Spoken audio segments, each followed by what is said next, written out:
Good afternoon, friends, followers, channel members. Well, we're back in an Airbus.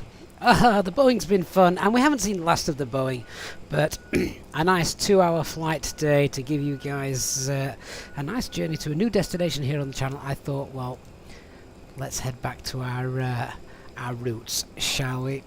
We're going to try and get set up pretty quick today. There is a school run to take into account in a couple of hours' time. And our flight time today, 2 hours, 6 minutes. I need to be on the ground by around 15:15 Zulu time, that is. So, welcome everybody. Looking forward to this. Varna is the destination today. Looking forward to that. Never been there. And a real world flight from Berlin. So, without further ado, shall we hop on board? Good morning, good afternoon, good evening, everybody. So who've we got? Mantoga, Raging Lightning, Dark Fury, hi mate, how you doing? Chill Out Flight Channel, hey, good to see you. David English, Dog, Astro Silver, no, that's wrong. Astro Olivia 76, sorry about that, mate. RLS Print Design, this is a great refresher for you if you're planning on getting back to the A320, indeed. Rotafib, good morning, sir. Hope you're well. Matt, back in a proper plane, yeah. Air Dog, hi mate. Jennifer, hi there. Airbus is back. Ryan E, hello as well. So our aircraft is in the turnaround state, which is good. Let's have a look at our operational flight plan today. That's also pinned into the chat if you're here on YouTube. Let's start some refueling going. The weather I've checked. Oh, the weather is gorgeous. Absolutely gorgeous for the flight today. So we should have some fantastic views and things. In terms of extra fuel, well, I always like to think the further away I'm flying, the longer I'm flying, the more extra fuel I want to take, just in case. So I'm going to go with around 5.5 tons. Plug fuel is 6 tons, but 5.5 just for the extra burn and things. So let's contact the ground crew and tell them 5.5. That's not right. 6.5. There we go. Right, refueling's underway. Oh, it's done that instantly. That should be set to real. I thought it remembered stuff like that, but oh well, never mind. Refueling is, in fact, you know what we can do?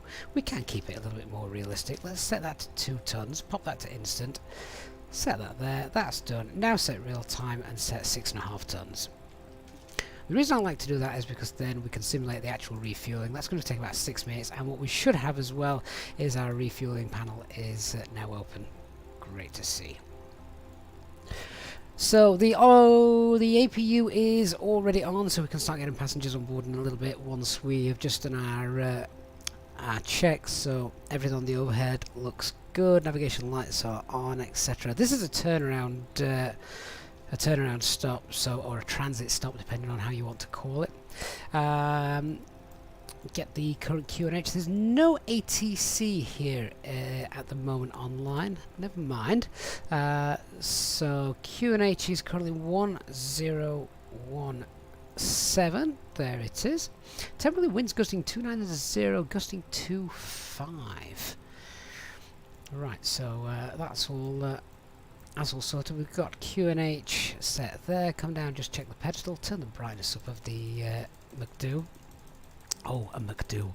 I can work a McDo rather than the flight control unit or whatever it's called in Boeing. To be honest, actually, it was a lot easier than I had anticipated it being. So I found it much more user-friendly than the CRJ. That is for sure.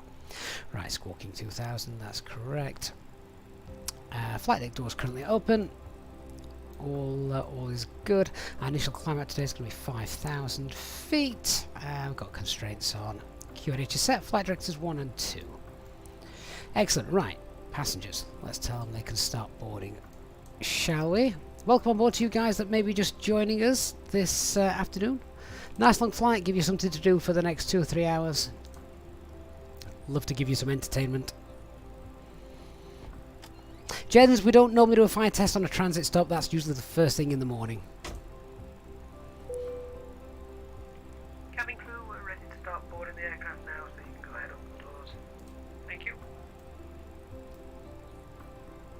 Right, so our passengers are boarding. IRS, we have 3 nav green. Check the aircraft status. We've got valid AirX cycle. Okay, aircars uplink for our minute request. So let's have a look and see what the flight plan looks like today. So we have got an alternate of Lima Bravo Bravo Golf. I forget where that is. Cost index of 8, flight level 390, cruise temp is -62. Tropo is 38915. And let's go over to our flight plan. So we're departing today runway 25 left, nice long runway on the RSAP 1 November departure.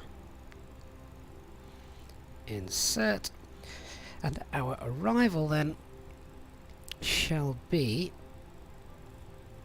into Varna, runway 09 Zulu. I think that's going to give us a tailwind, but 09 is the preferred runway for landings, up to a certain point of course. ILS 09 Zulu and the Exiga 3 Delta, there it is, and the MPED is the VIA, the initial approach fix. 871 miles. 871 miles, look at that. They both match beautifully. Great stuff. Onto the RadNav page then. Let me just see what we've got here for Berlin. Bravo Bravo India. And just check 114.1. There we are.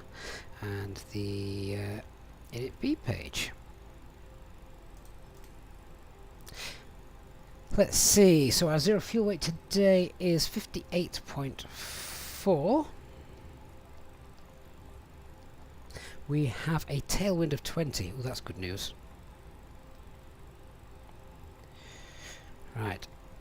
Plan is 5.6 and we've got 6.5 tons. Fuel for the alternate is, we can call that a ton. And that gives us a takeoff weight as well of 64.7.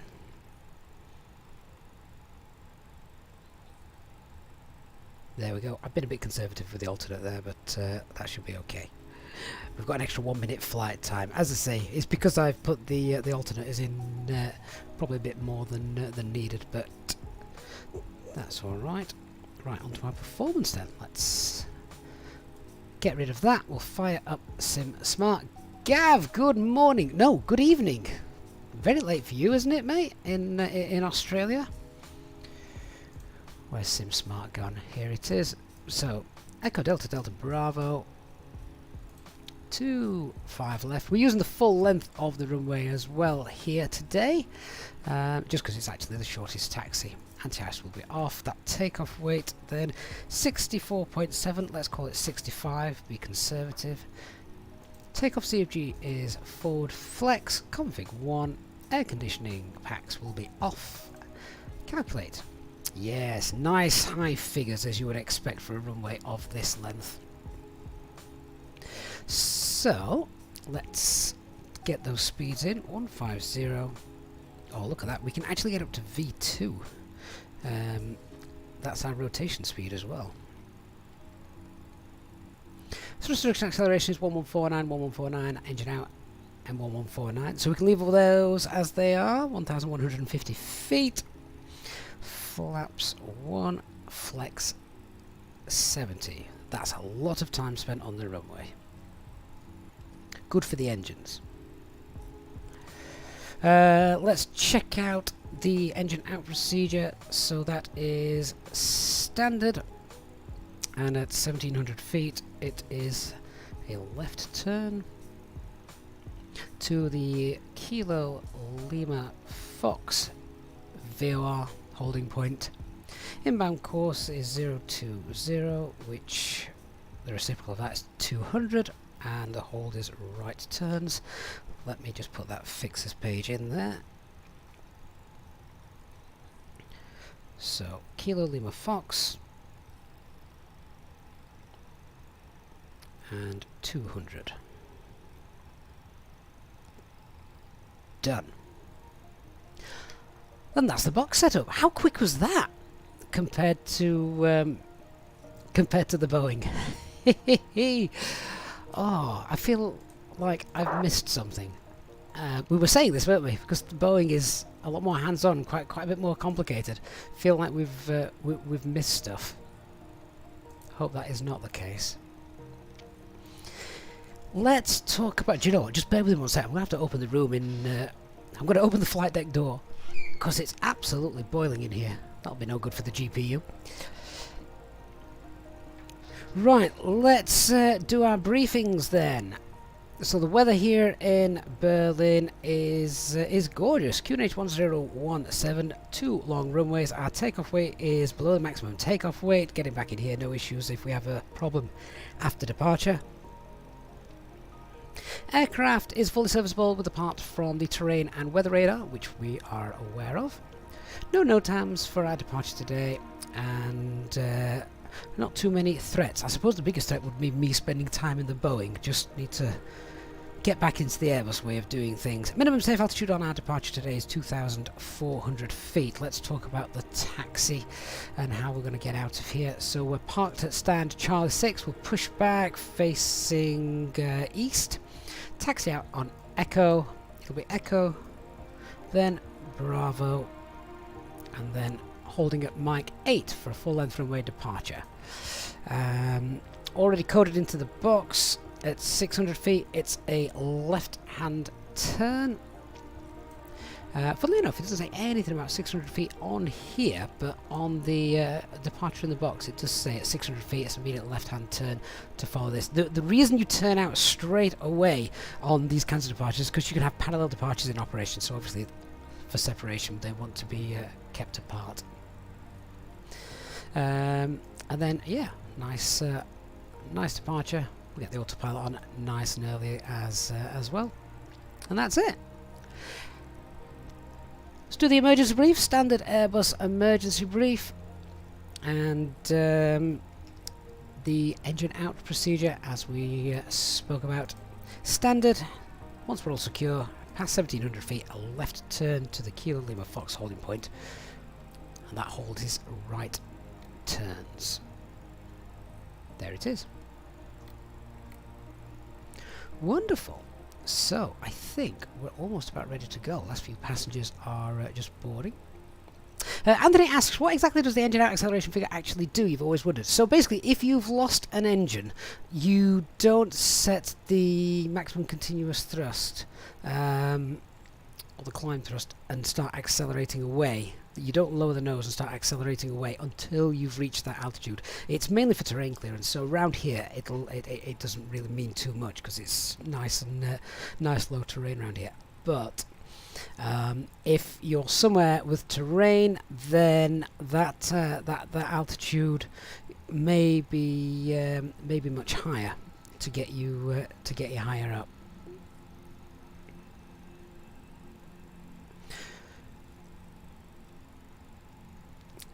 So with all of that completed, fuel's completed, let's get the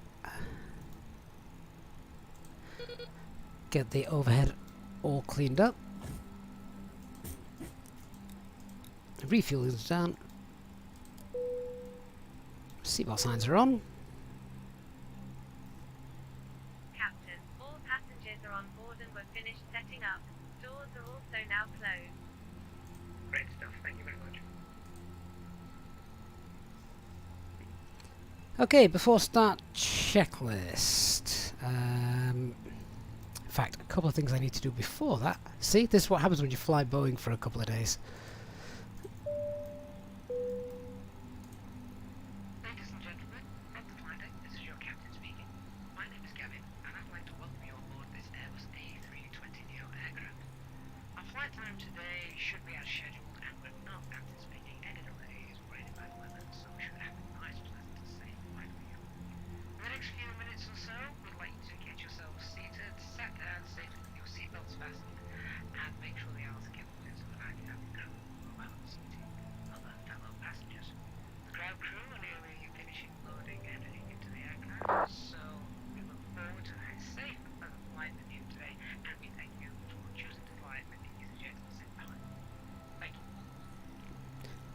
Alright, before start checklist. There's HD. Afternoon, mate. You didn't lurk for long today. Cockpit prep is complete, signs are on and auto. It is, we've got 3 nav green. Fuel quantity is 6,500 kilograms. Balance, FMGS is set. Altimeter is 1017 and that's 150 feet.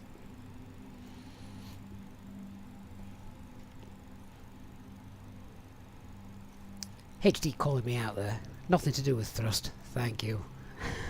Where did I get thrust from? Yeah. That's the point at which you lower the nose, isn't it? Accelerate. Forget the thrust.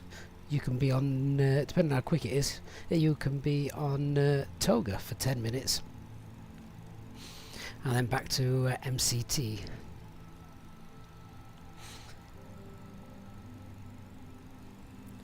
Right, if everyone's on board, I think we can disconnect the external power, so clearly cockpit prep wasn't completed. Get rid of the... have we got a GPU outside? I can't see. Let's have a quick look. Oh yeah, he's gone now. So that's done. Let's connect the tug up, and we just double check again. We've got no ATC online. No ATC online. So we can get our tug into position. If it's there, here he comes. Cabin crew, please arm doors and cross check.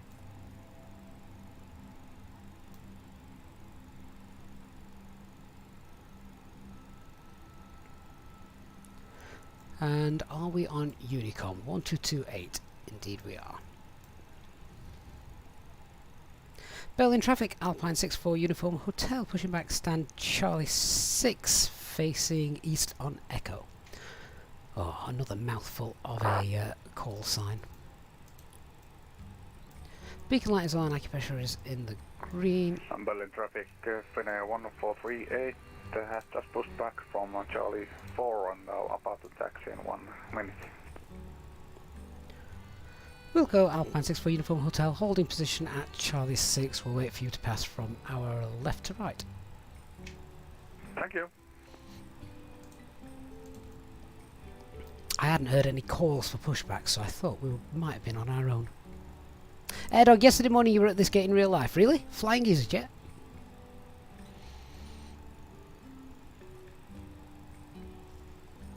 Well, let's run the before start checklist below the line, shall we, whilst we're waiting? So our windows and doors are closed and armed, beacon light is on, phone is on silent, parking brake is set. Now, where's that Finnair? There he is. I love it when the AIG model matching is working. Brandenburg traffic, Wizz Air, A75, stand Charlie 4, pushback start facing east behind the Finnair. Release. Was that Dark Fury also say he was pushing back on Charlie 4? Hasn't the Finnair just said he's pushed back from Charlie 4? Berlin traffic, Finnair 1438 taxiing to holding point runway 24 left. How many different... how big is stand Charlie 4? Right, he's now gone. We can start the push. Okay, releasing parking brakes. Nozzle steering is disconnected. Let's go. Berlin traffic, Air Berlin 17 Mike, taxiing to holding point runway 25 right for departure. And starting engine 1.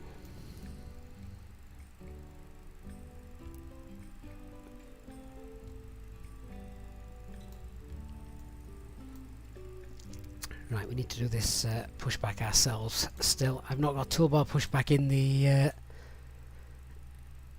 sim just yet.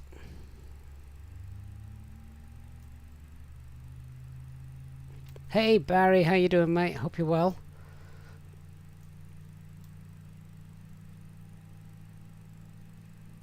Ladies, gentlemen and channel members, on behalf of the crew I ask that you now please direct your attention to the monitors and cabin crew as we review the emergency proceeds.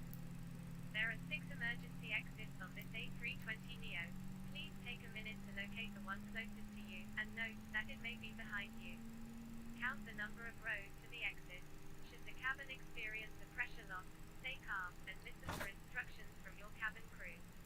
Oxygen masks will drop down from above your seat.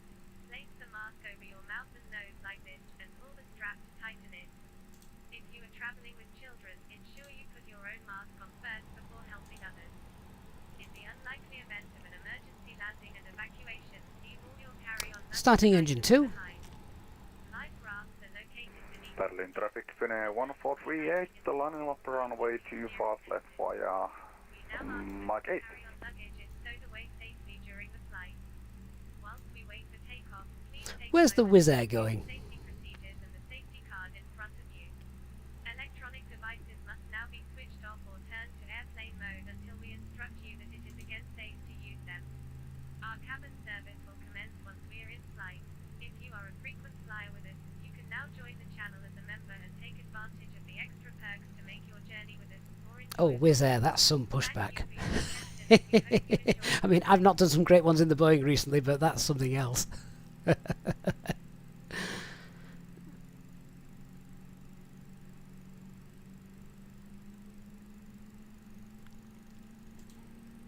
Ryan, don't start quoting Boeing stuff at me. I'm at home in my Airbus again. And 11 UK, thanks so much for the follow on Twitch. Appreciate that.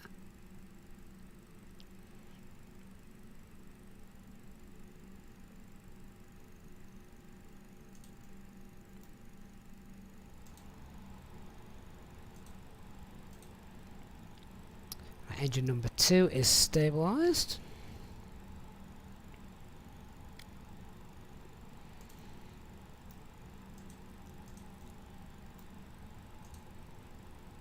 Just watching this this pushback at the moment.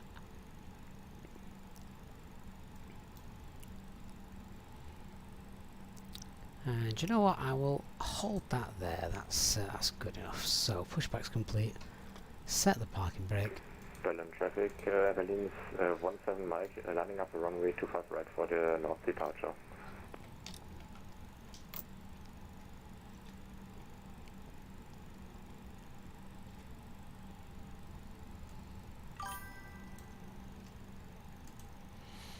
Sammy NL, thank you so much for the follow as well. Right. After start checklist. Anti-ice is off. Ecam status is checked. Pitch trim is 24.5 and rudder is 0. Okay, I'm going to do a flight control check while we're stationary then. Full left, full right, neutral, full up, full down, neutral rudder, full right rudder, full left, and neutral. Austin and Bike Rats as well on YouTube. Thank you so much for the subs. Really do appreciate that. Okay, so let me do our taxi flows. I'm gonna ding the cabin.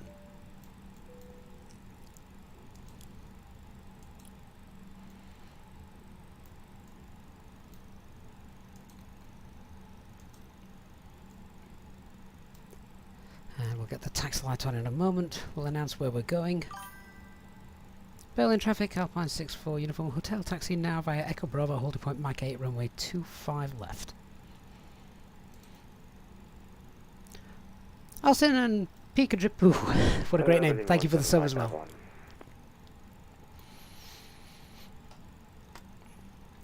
Okay, so PEDS check, no change to the performance. QNH still 1017. It's going to be a flex departure. Engine out procedure is standard, 1700 feet. Right hand turn.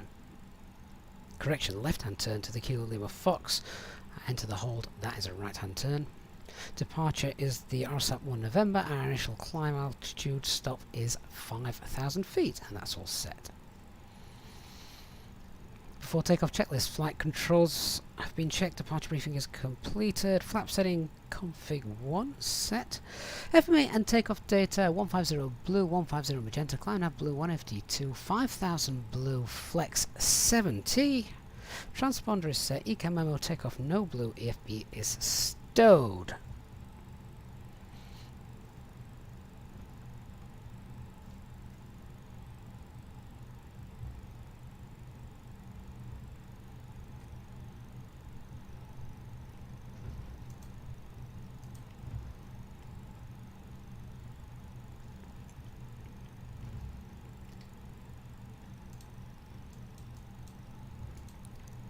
So we get to the end here, turn right, and our runway should be straight in front of us. Taxi checklist. Taxi checklist. HD, what's that?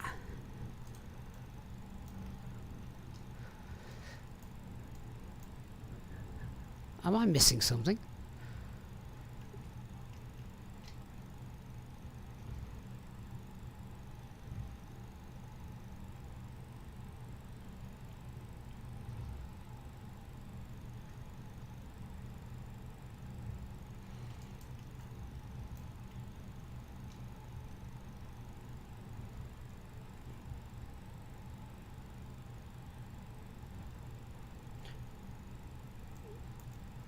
Oh, that's going to be part of the new Airbus SOPs coming in, isn't it? Oh, something else to learn.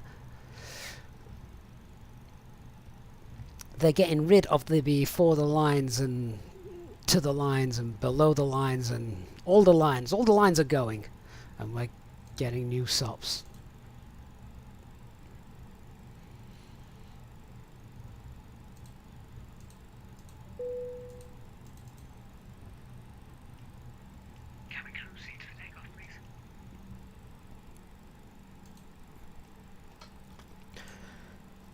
Okay, so I've not heard any traffic coming in on the radio. Our approach path looks clear.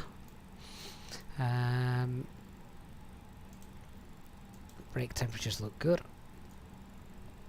Alright, Berlin traffic, Alpine 64 Uniform Hotel lining up runway 25 left for departure on the RSAP 1 November. Okay, let's get our lights on.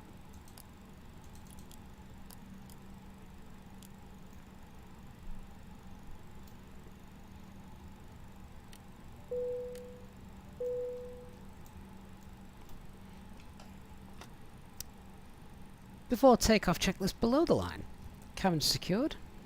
Engine mode selector is normal. TCAS JRA. PAX should be off. There we go. PAX off. And anti-ice is also off.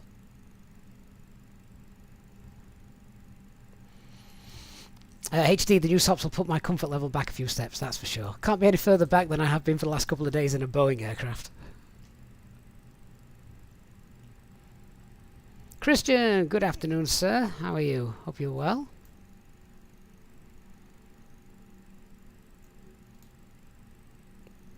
Now, I've just got some traffic there on the TCAS in front of me. Let's just have a quick look at that. I don't want to roll too far forward. I'm wasting runway, and we're already at a maximum flex here.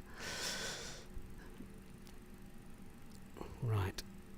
Where's this traffic going? Presumably, I would expect it... Oh, it's a 7,000 feet. Yo, he's of no concern. Right, I think we're good to go. Berlin traffic, Alpine 64, Uniform Hotel, departing runway 25 left. Okay, let's go. Take off. Start the chrono. 50% N1.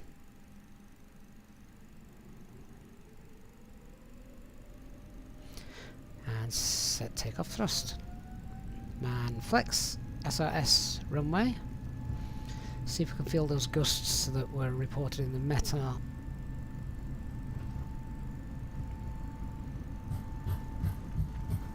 Nice steady roll. Given the high flex. Checked.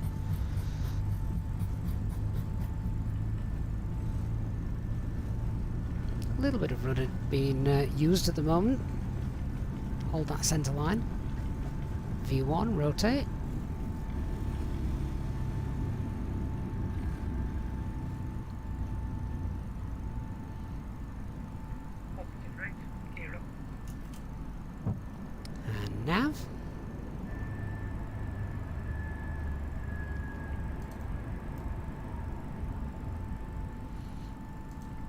Autopilot 1's engaged.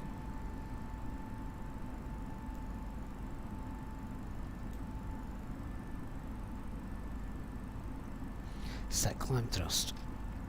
Thrust climb. Climb. No ATC, so we're going to clear ourselves up to 20,000 feet. 200 blue.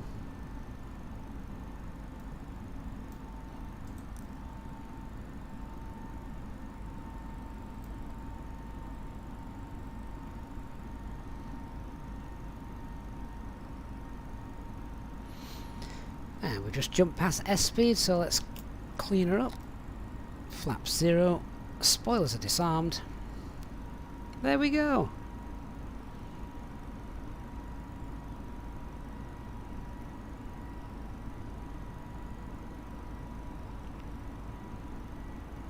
And as I said, I'm expecting really nice views all the way.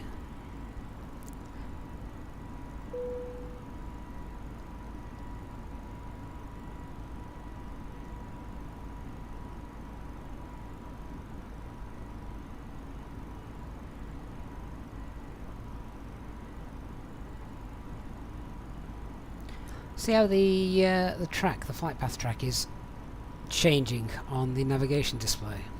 FlyByWire have done lots of work to try and mimic the real thing there. Hats off to them for that.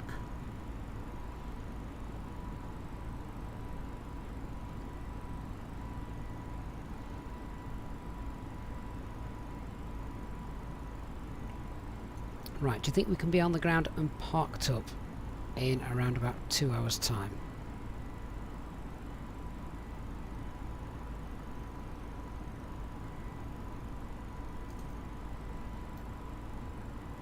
We'll ding the cabin. They can start prepping your drinks and snacks.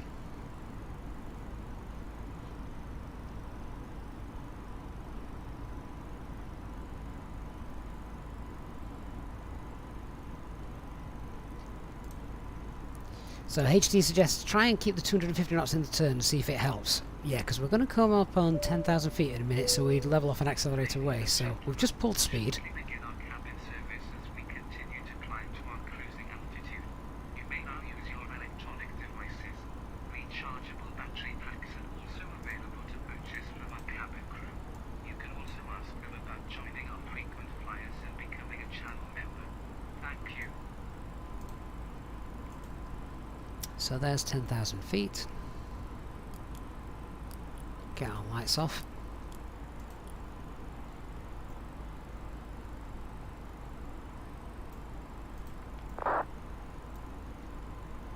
Here comes the turn.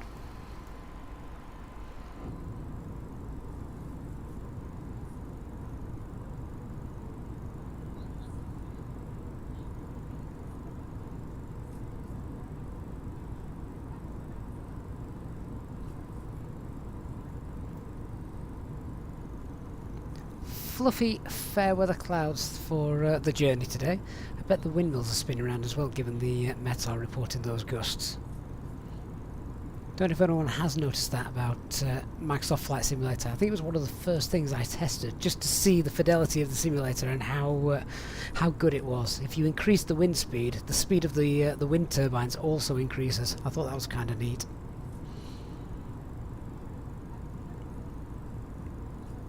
So, whilst we're enjoying the nice cabin view, we're just clearing out the RadNav page here on the McDo. I'm also getting rid of the fixers page too. No longer need those.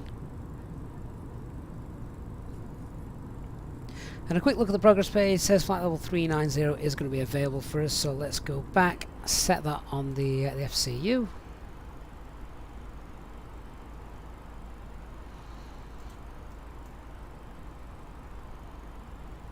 There it is.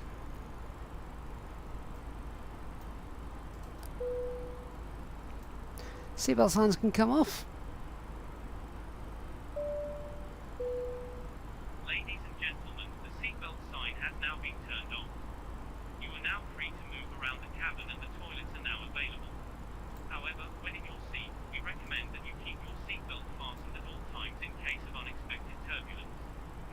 traffic, V-line to correction A2 Bravo, pushing back out of Bravo 08. Thank you. Let's see if we can just straighten up this this approach, shall we? Because HD's just beat me to it. But we're both thinking, let's see if we can get to direct. Is it Dober? Try that.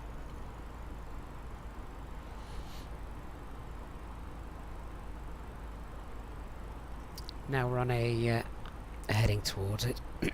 We'll hit the direct. There we go. I need all the shortcuts I can get.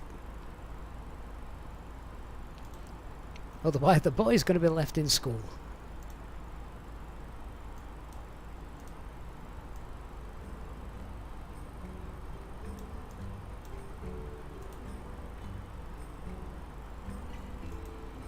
Jeff L says, you've noticed that all the wind turbines are usually perfectly in sync. Isn't it just amazing when that happens?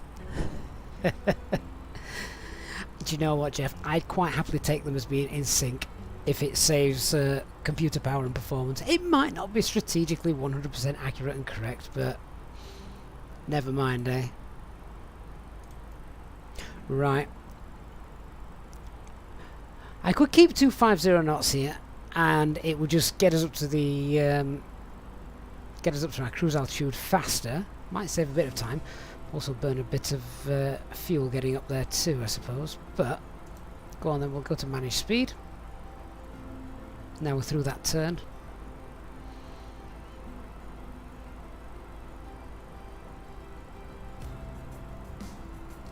And that's the kind of view we can expect on today's flight with the weather. Sun will be getting a little bit lower in the sky, of course, by the time we get there.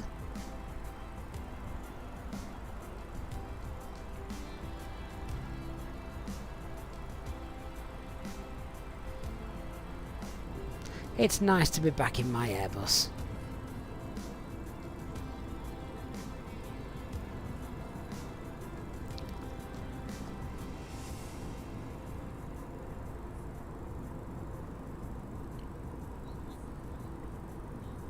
Oh, HD, we've missed you, mate. We've missed you. You're on one. 250 isn't faster. It's not the best rate. No, it's not the best rate.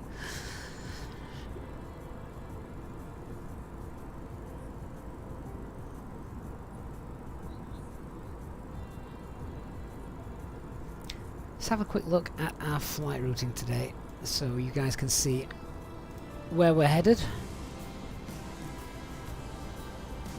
Here it is.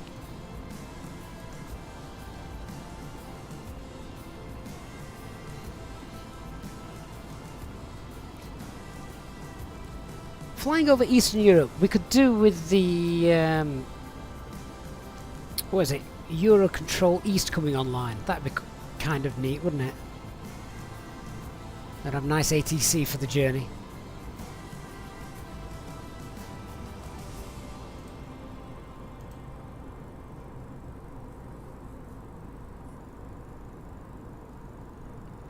Chill out flight channel, got a dash, no problem mate. School pick up early on a Thursday, off to football, the other one off to judo, good lord. You're basically living the life I'm going to be living in around 4 or 5 years time, yeah. I was only saying to someone today, what happens if all the girls decide they want to do something different?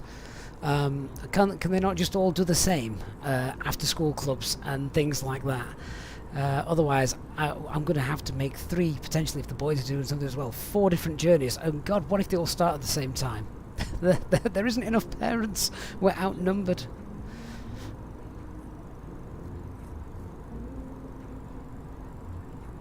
Christian, are you thinking about the turbulence penetration speed?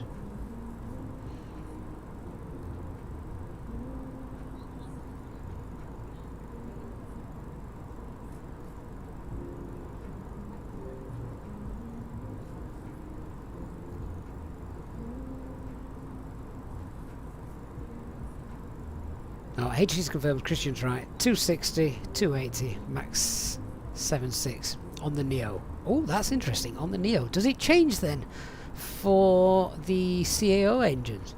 Or we're going to have to remember different figures for the Phoenix. Felix Bull, good evening in Australia. Thanks for stopping by today. Oh, as we're getting higher, my flight plan is telling me we're going to land at 1502. That would be good.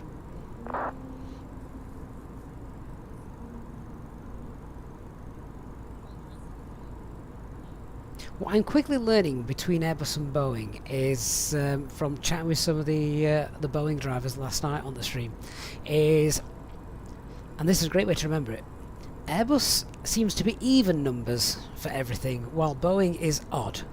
I'll just leave it at that. Boeing is odd. So when we were coming in, they were saying good speeds for planning the arrivals and getting down is sort of 190, 170, etc. Where, of course, you'll have seen us here in Airbus doing like green dot, getting down to 180, then maybe 160 if we need to, that kind of thing. HD, yeah, different for the CEO and different again on the 321. Well, I think it might be a while before we get a good level 321 here in the sim. I know there is one available, but it's not up to the level of fly-by-wire.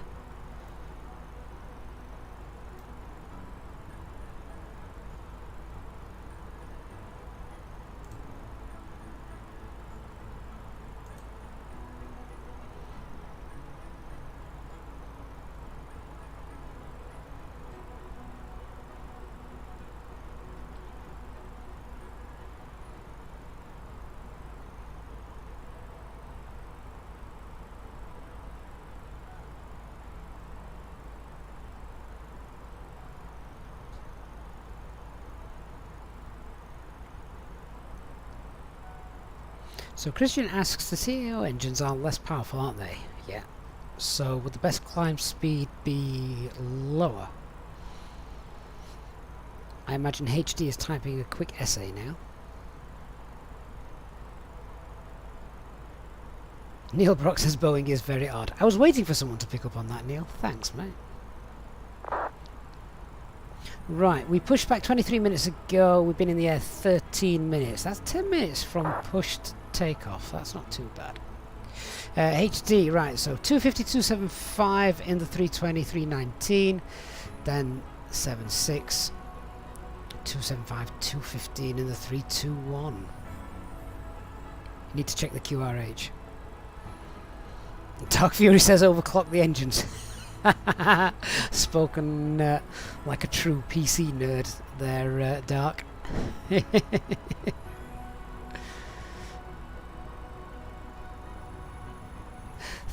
30,000 feet.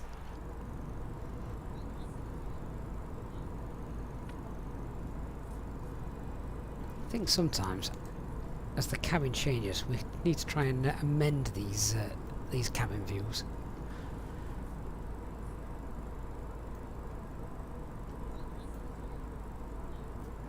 This fly-by-wire added some extra windows, didn't they? They're not all there, as you can see. So, oh, that's the window they added. There it is. I've just kind of got my head stuck out of it a little bit. There we go.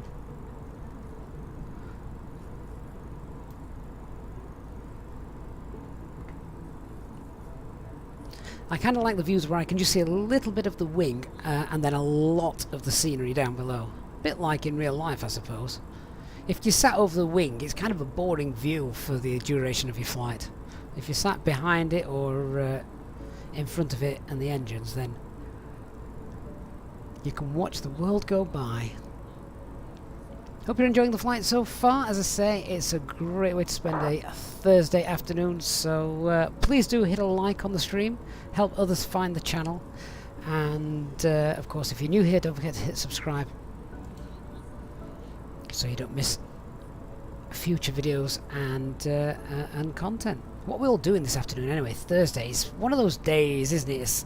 You're past the middle of the week, the hump of the week, it's over. But you know you've still got another working day to go with Fridays. So what's everyone up to today? Are you working while watching the stream? Waking up? Sitting back with a drink? I guess it depends where in the world you are as well, of course. Colin says, afternoon all, back in the old girl. Yes, Colin. Back in my baby. We've been together since the very start of the channel.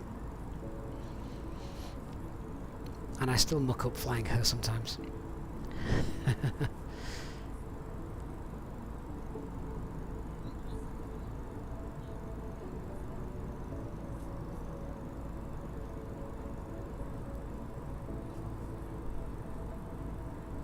RLS Print Design, you are the first person to mention that today on the stream. I wondered how long it would be. Apparently an unqualified pilot landed a plane. Not just an unqualified pilot, they ain't got a clue what they were doing, I don't think, from what I'd heard. HD says direct to Wrigley. Where is Wrigley? Does that avoid a nasty turn? Oh, I see. I'm happy to do that. That makes sense to me.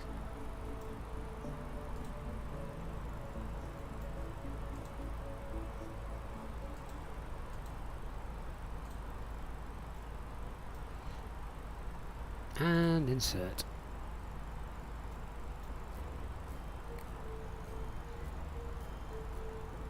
Need the beam feature though for the fuel checks.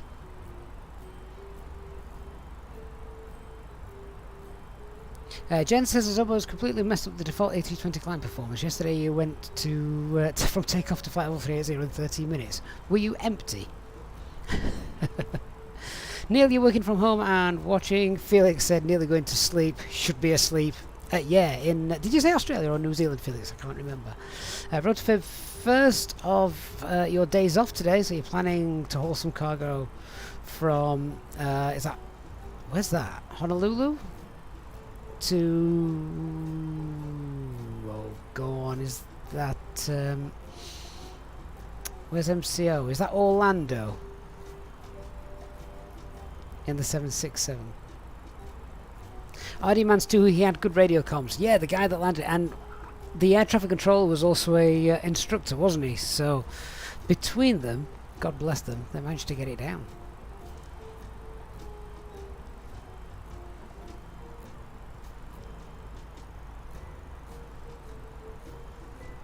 Hats off to them.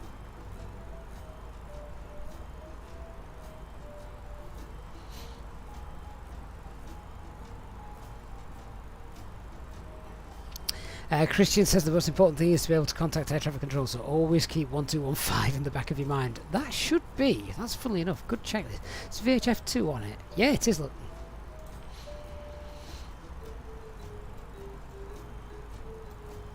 And look at my thrust levers. They're not moving. They're not doing anything of their own accord.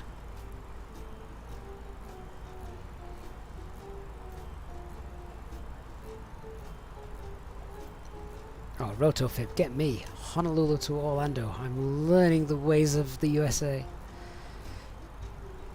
Jen, you weight was something like 63 tons. Yeah, that doesn't seem completely accurate.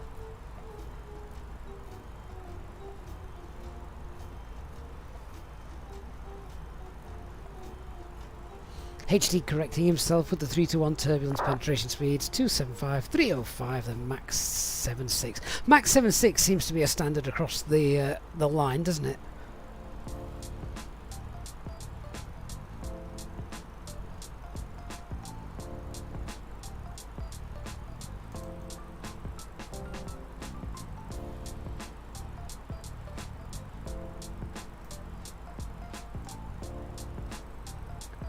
Oh, we should have flown the other side of Europe. Eurocontrol West is online. Rotofib says that the Airbus does have a much more relaxing flight deck. I tell you what it does do as well. It doesn't have knee knockers. The trim wheel is it's not going to take your kneecaps out as it spins round.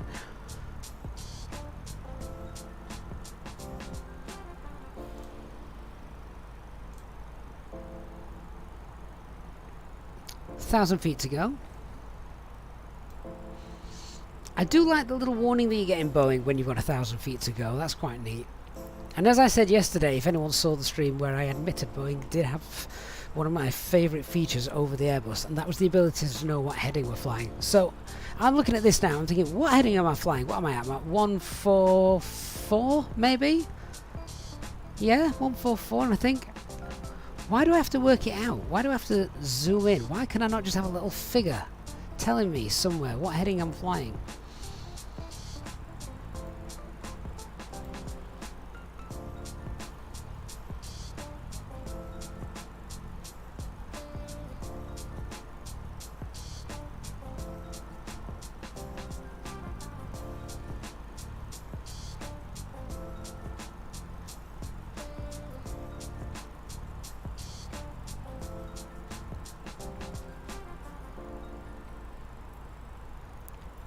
Slowly coming up on our cruising altitude now.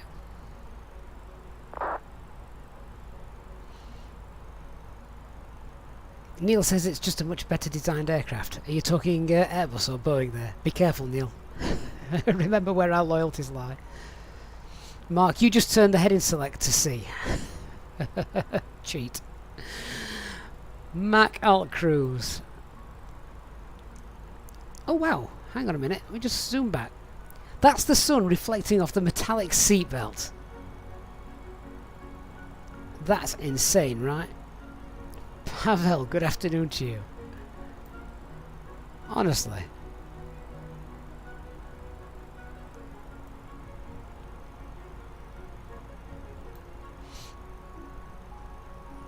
This simulator is current tech as well, isn't it?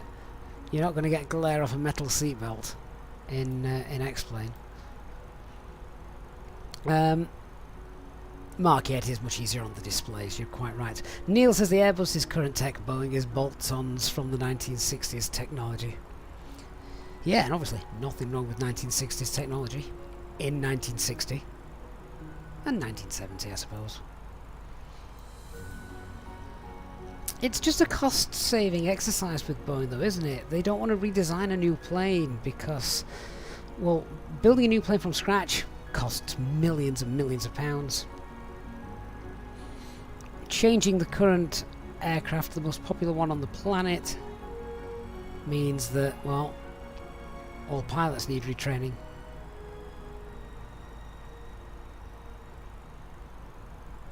Jeff L says the throttle quadrant lives in the 737 are just obnoxious. They're so tall. Why? They just get in the way. HT says, look at the CVS on the overhead panel. Find the fuel cross transfer valve CVs, bottom of the CV panel. Hang on then. Oh, I'm going to have to get out my seat. Hang on.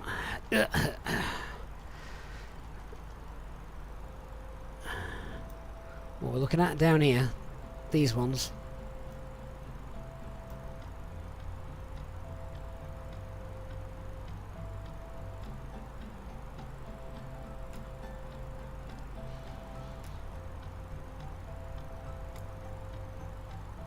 I can't fiddle with these, by the way.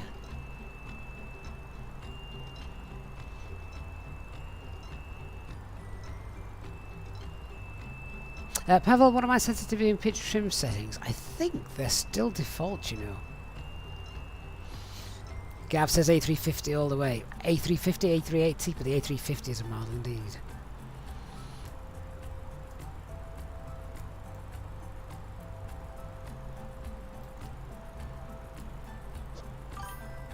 Christian says pull them all out.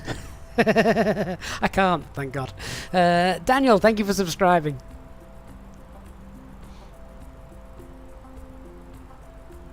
Here's a question for you guys. What colours, and this is going to sound like a really obvious question now. What colours are the circuit breakers in the Airbus? Shall I see if I can get back in my seat?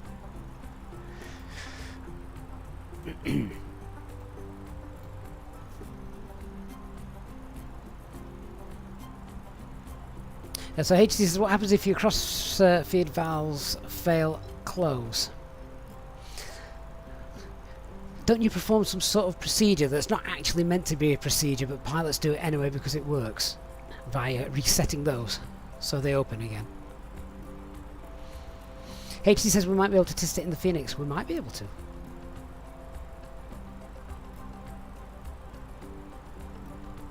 Willie, good afternoon, faithful. Hopefully you're not working too hard and you can join us on our journey today to Varna. Right, I'm going to do a fuel check when we get to Wrigley, but we are now at the top of our cruise. Right, let's see about some en route weathers as well. Ladies and gentlemen, from the cockpit, once again, just to let you know that we've reached our cruise level for today's flight. We're not anticipating any delays, so we should have you at your destination on time as planned. As the cabin crew make their way around the aircraft, you make sure the aisles are clear of any items. Allow your mate to sit back, relax, and enjoy the rest of the flight. Thank you.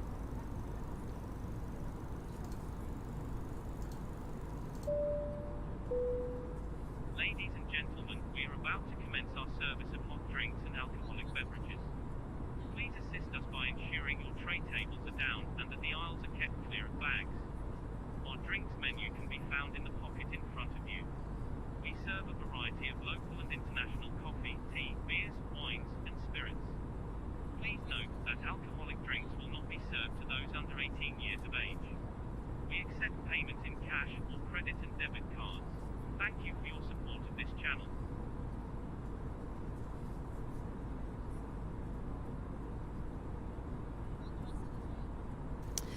So, because there's no procedure for it, HD, you would never do it, but you've just always wondered if it would work. Indeed. I wonder if we could use the Phoenix when it's released to test things that you could never really do, like that.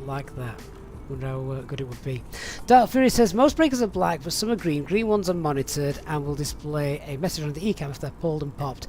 Doesn't specify which breaker, but gives a number of rows. Okay, there's another colour though. You said black and green. There's one more, and what's that mean?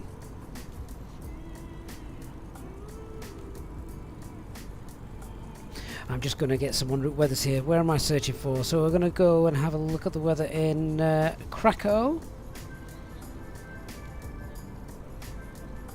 And as we're heading down, we'll also take a look at Budapest. Lima Hotel Bravo Papa.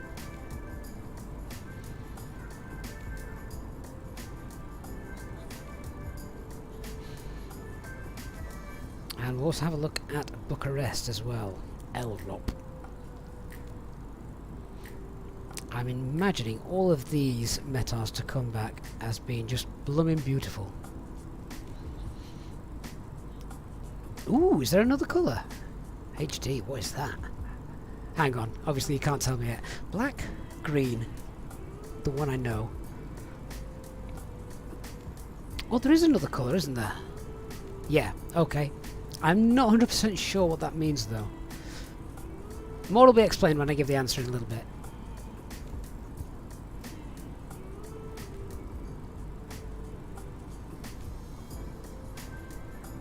Squiggly one, yeah, back to the A320. Nice, nice. I know I did take a little bit of a vote on this yesterday and say which would people like me to fly. If I managed to get a flight today, did want me to do the Boeing again or come back to the A320? And a lot of people actually, I think most even, said they would prefer the Boeing. But I wanted to do a nice long stream and just chill out on a Thursday afternoon, give you guys something to do, watch as well, keep you guys entertained. It's better than watching telly, right? And I thought, you know what, we'll do this now, and then maybe tomorrow night for a Friday night live, we may go back to the Boeing. Oh, no, that's Print Design. Wow, thank you so much, mate, for your £10 donation. And he says, in the FlyByWire installer menu, there is the Airbus A380. I assume it's in development. Do you think it will see the light of day anytime soon in Microsoft Flight Simulator? Unless I honestly cannot say. I know it is still being worked on. I know it's definitely still being developed. I've seen pictures of it. That's all I've seen. I'm not privy to anything else.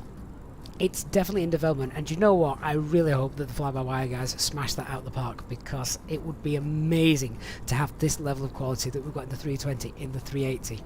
I think with Phoenix on the horizon as well, we kind of spoke about this a little bit on stream the other day, and we said, well, wouldn't it be nice if they got the 320, the Neo here, the freeware Neo, to a really good level, things like getting secondary flight plan working, all of that, make sure VNAV is top dollar, iron out any wrinkles,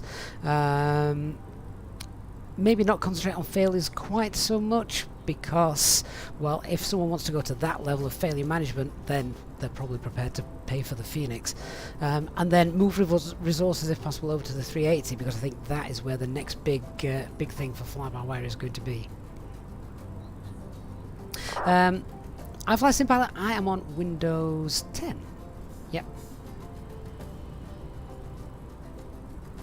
Mark 456 also says back to the good old 320. Christian says a few are yellow. We're gonna have a walk around the flight deck in a minute. Matt says you just want to see me suffer. Okay, so Neil Brooks says, do they have blue, yellow, and red? Well, do you know what? Should we go and have a look? So we've obviously got. I like this. It's like actually getting out of the flight deck and having a look. So let's come back down here. Oh, are these not? Ah, they're not. Someone's replaced circuit breakers with white pebbles, I think.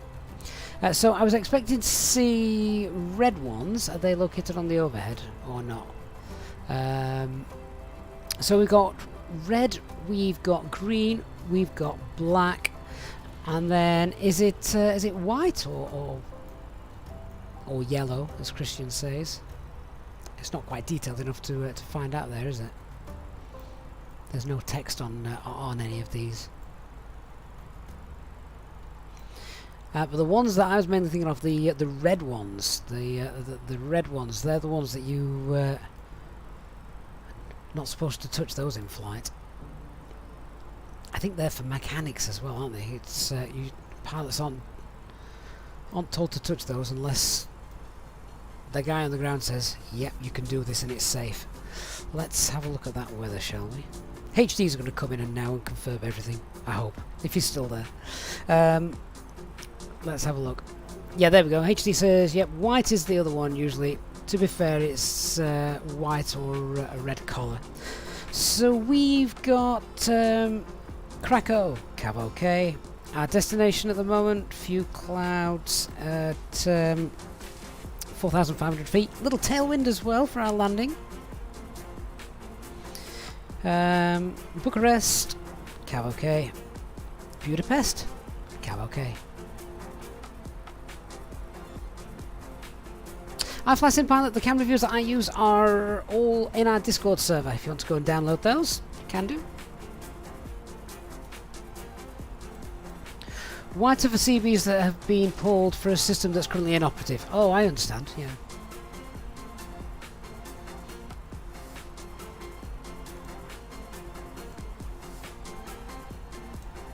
Guys, can I just check as well? What's the volume of the music like down for you? Just in the background there. Is it too loud or can you hardly hear it? Squiggly one says, can't wait to see the FlyByWire A380. No, absolutely. HC says, red are for the wingtip brakes you should not touch, nor should you be able to reset them.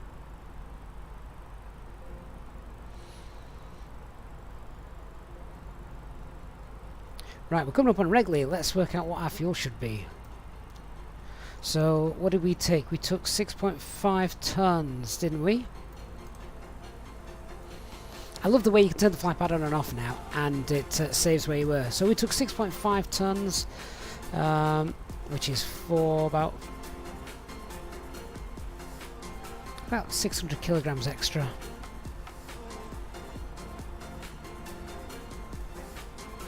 So we should have about 4.5 tons of fuel. And we're good. That'll have been that shortcut.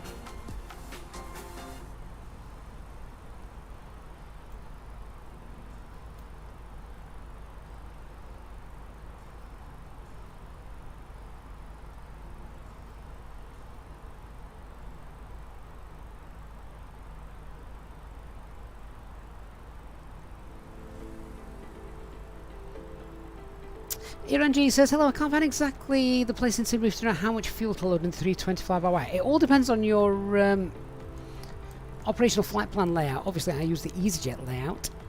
So for me, you're looking at the planned block fuel, and then I normally take a good, unless there's terrible weather, or you're going to a dangerous destination. Dangerous is the wrong word. Challenging destination. I'd take between between half a ton and a ton extra on top of that. Hi FlyByWire Pilot, thanks very much. Glad you like the videos. HT says the wingtip brakes engage if there's an issue in the FSCC detect or the FSCC detects an asymmetry, and you'll most likely get a flap or slat jam. It's not a jam per se, but you won't be able to move the slats or flaps anymore.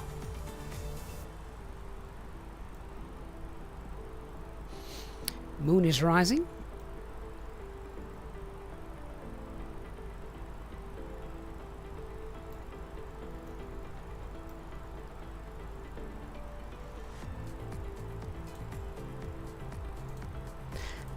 Does anyone know what time the sun sets in Varna? I want to know if we're going to have a sunset landing. RLS print design in Simbri, if you're still using the airframe for the A320NX from my tutorials, it must be a year ago now. Has there been any updates? Yes, get on the FlyByWire website. They've got their own Simbri profile, which is obviously matched perfectly to this aircraft. I think they have different profiles as well for the experimental developer and the stable build. So definitely go and check that out.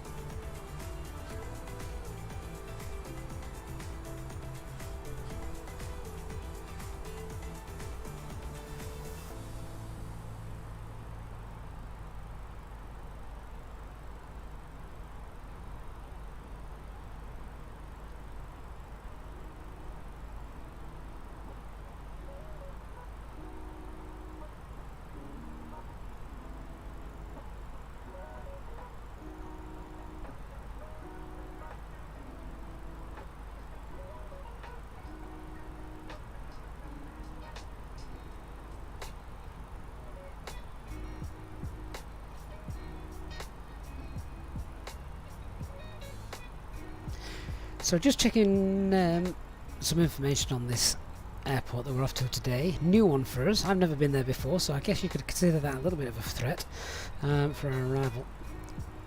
Runway 09 is, I believe, currently in use. Even though that gives us a bit of a tailwind, it's within limits. It also has an ILS. Runway 27, the opposite, is VOR, I think, or RNAV, RMP.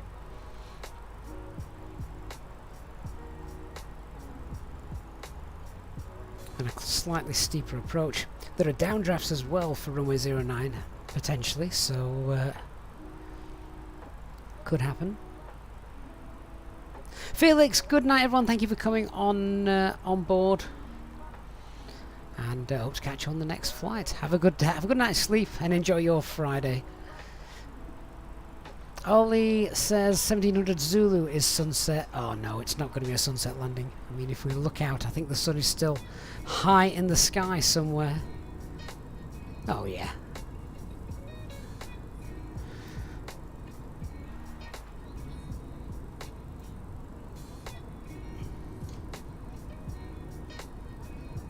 I love looking down and seeing the terrain beneath. Wondering, I wonder where that is.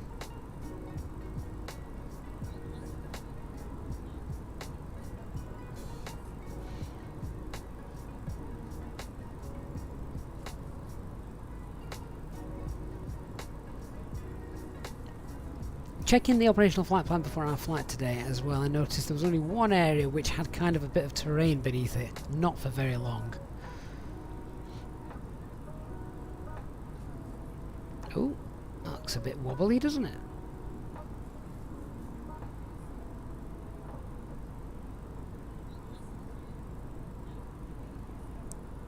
Love the way the airframe bounces just a little bit.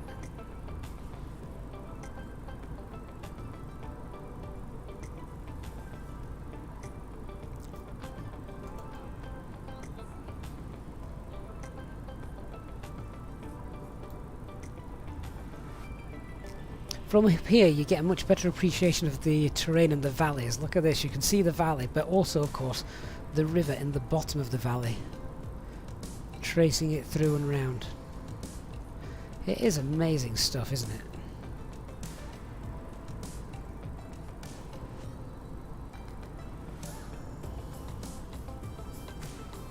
What I need to do is win the lottery, and then I can just spend every day doing this.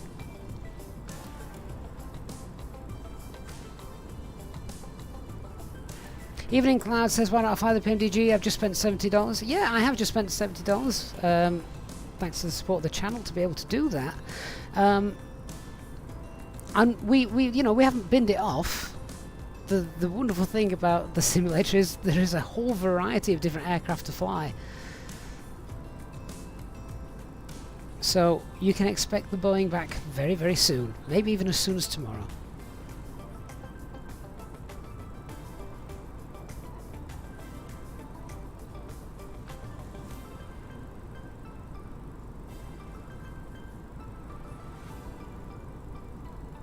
So we're coming up on... where's that? You can see a built-up area. This is where helps me able to look down here and see. Okay, so let me zoom in a little bit. I can't work out now if FlyByWire have implemented a feature whereby only certain airports are shown. So Krakow is over there behind us to the left. Oh, hang on, wrong side. Krakow is back over there somewhere, and down here, oh, that's probably not the best view. Hang on, let's have a look.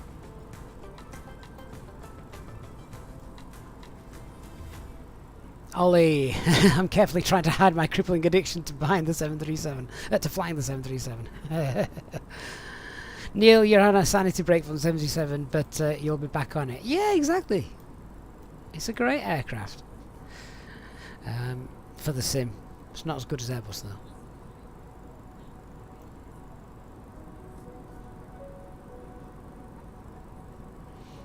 Yeah, I actually have no idea where this is.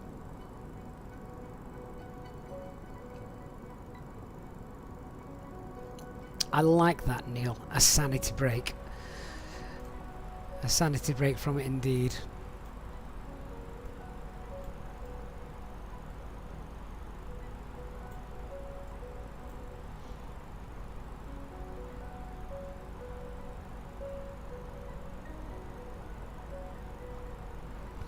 HD says the oldest 321 you flew was about 20 years old.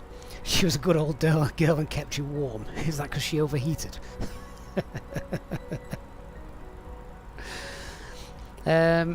Jason, yeah, mixing it up, it's a good thing to do, isn't it? I'm away again on Sunday, another weekend away, so the second series of the Iconic Journeys isn't going to be starting this weekend, I'm afraid.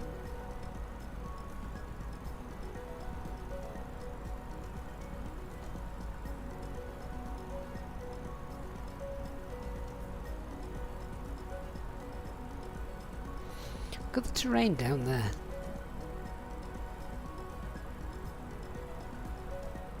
When is the next World Update out? The Italian one.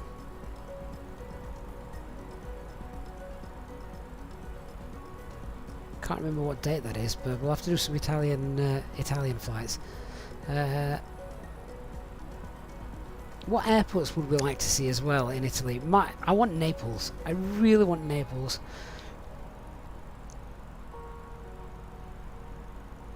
I want Naples and Milan, one of the Milan airports. Mind you, we've got Linate, but the other one.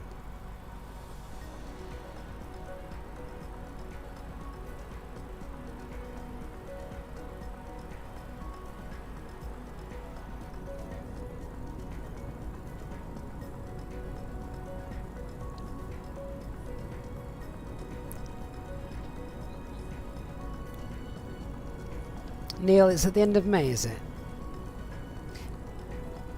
I'm not always bowled over by the choices of airports that Azobo choose to handcraft on those updates. Then again, I can understand exactly why they do it.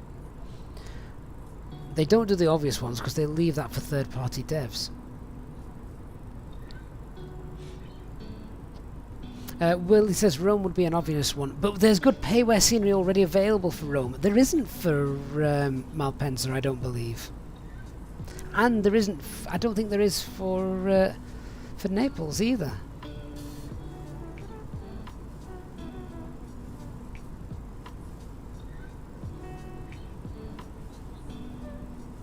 Oh, HD, an aircraft with CRT screens. I often wondered how that works. Do you remember, like, with the old CRT screens? If you... Oh, was it CRT? Oh, it might have been plasma screens. Yeah, I think it was plasma screens. My father-in-law and brother-in-law, they always watched, with help from me, I must admit, always on a Saturday, Gillette Soccer Saturday on Sky. But then it obviously meant that the Sky Sports emblem logo was like burnt into the screen at the top right-hand corner. So it was just fixed there indefinitely.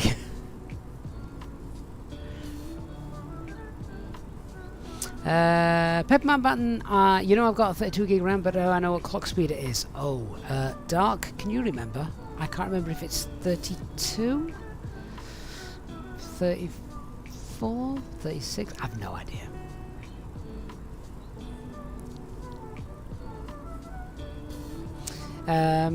Naples is indeed lovely to fly to, Ollie, that's right.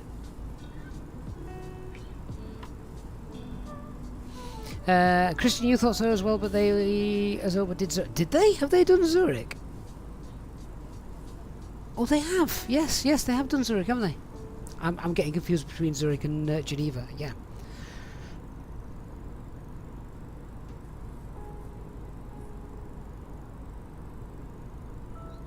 Willie says you remember back when you worked for the Foreign Exchange Office.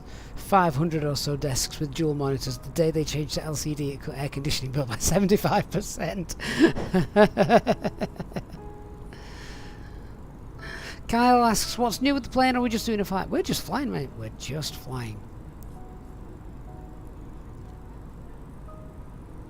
Christopher Shaw, good afternoon. Hope you're well. Scott, is anyone having issues with the flight plan in the stable version? Right, Scott, you need to remember now that the stable version of the fly-by-wire aircraft no longer uses Azobo coding.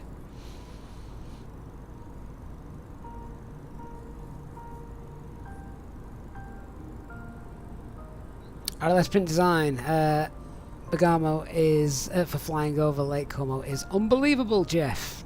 Yeah. Thanks, Kamara.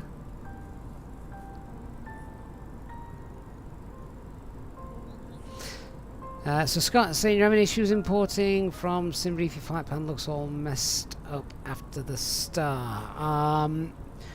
It may be that the closer you get to your destination and the slower your aircraft becomes, it will sort itself out. It's because at the moment the fly-by-wire can't... It tries to draw the path the aircraft plans to take at its current speed. So if you're doing Mach 7.8, it's going to try and get you in to do the final approaches at Mach 7.8. Obviously you can't do that. So as you start to slow down, it will sort itself out. Captain M, hello, hope you're well.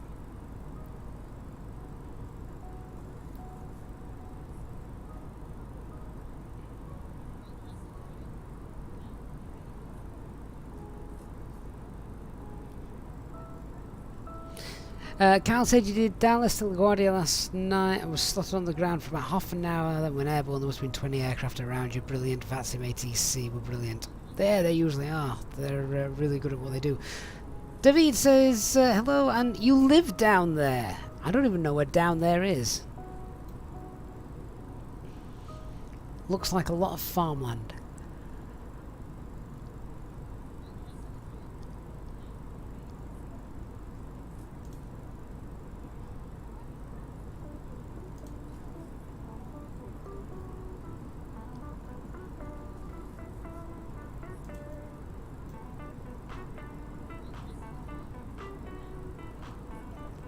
Just see some textures popping in and loading in there. That looks a bit weird, doesn't it? Down here.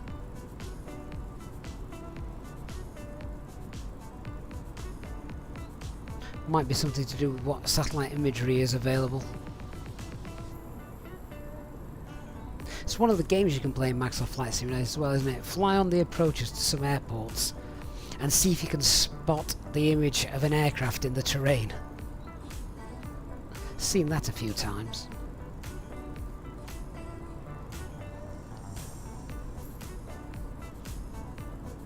Randy says, Gav, want to give the Boeing a go, but afraid you will lose the rhythm and flows of the Airbus. Well, you know, that's another reason why I've come back to the Airbus for a flight.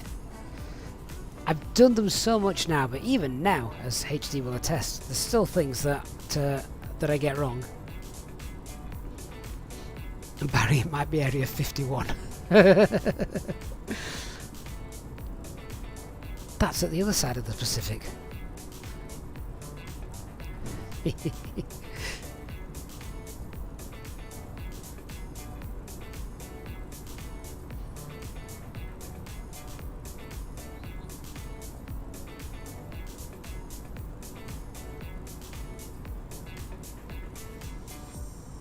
Carl says Liverpool Airport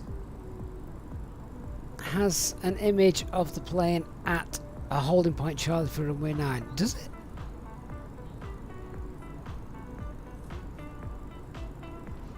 HD, yeah, the rhythm and flows are changing very soon anyway.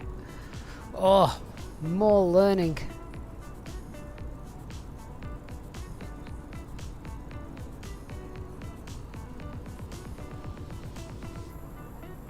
Christian, what do you mean my landing gear's down?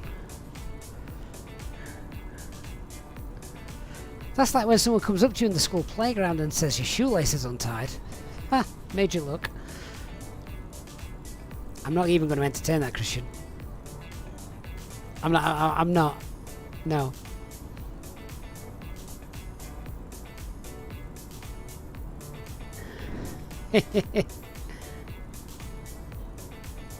Scott asks, is FlyByWire going to be getting a Azobo code in the future?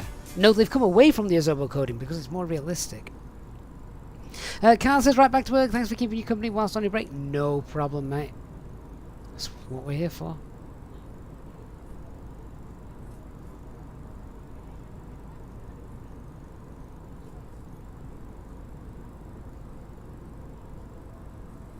Ah, Christian, you scallywag. You know, I've got the TCA pack just to the neck, just to the side of me. I can look at the I can look at the landing gear lever, right?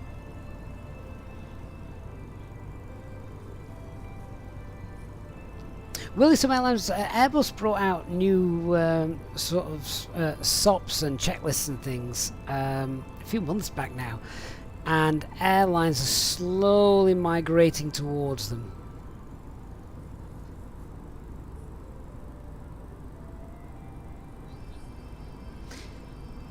Which, of course, will include us.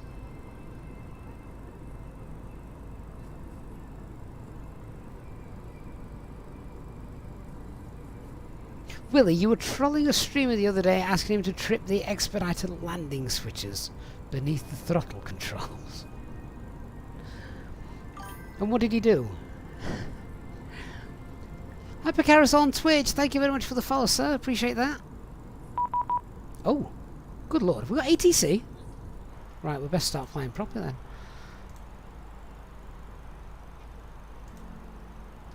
Oh, we don't have ATC. We just got a nice private message from an airline whose ISO code I have no idea, but 3605.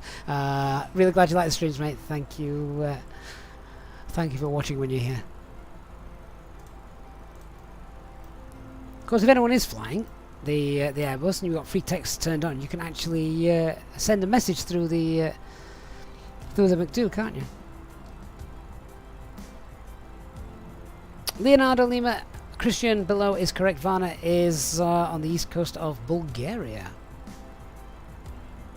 Unless, Prince Sam, do you ever get flight level changes when cruising on VATSIM? Occasionally. No, Christian, I think you're right. It is Bulgaria, not Romania. Romania is a bit further to the west and north. Scott, do you leave the discontinuities in the flight plan? No, unless it is in at the end of the STAR, the standard arrival route, and if it says something like manual and then a discontinuity, you can't delete that discontinuity because you have to fly the manual leg. That is normally where in the real world air traffic control would give you vectors to intercept the ILS or to start the approach, whatever kind of approach it would be.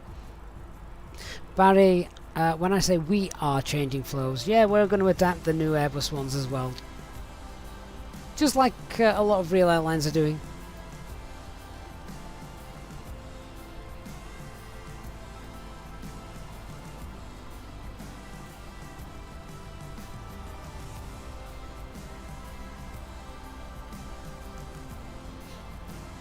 Ryan Videos, was that you? You're actually having problems with filling in your flight plan, your filing. It's not showing on VATSIM. Sorry for making me think it was ATC. I know, I got excited. I thought, oh, ATC's come online. Fantastic.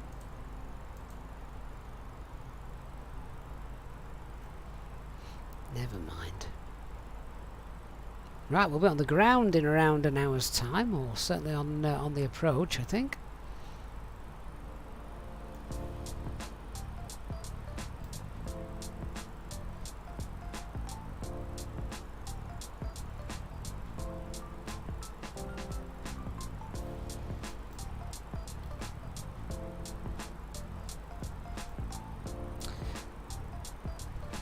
I've got a cup of tea here. Is it still warm? Let me see.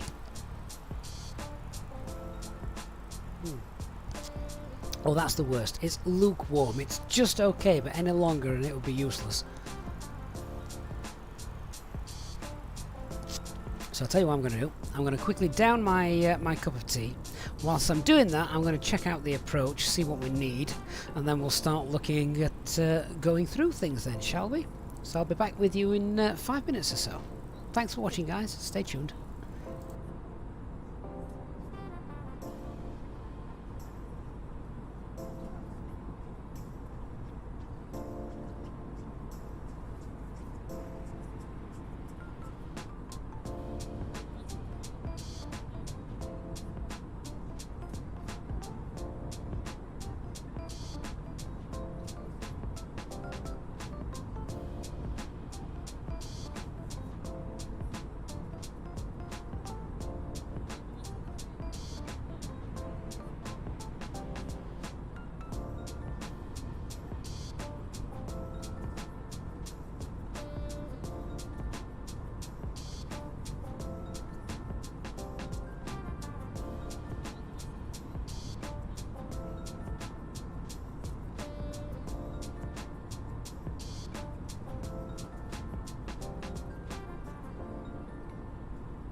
Okay guys, back with you. My tea's still not fully drunk and still going cold.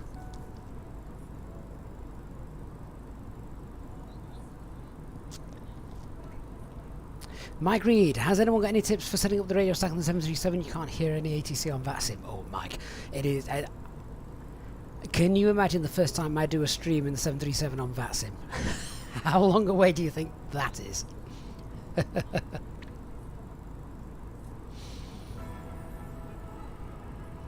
RLS says, not sure how I feel about First Officer George flying while Captain is on a tea break.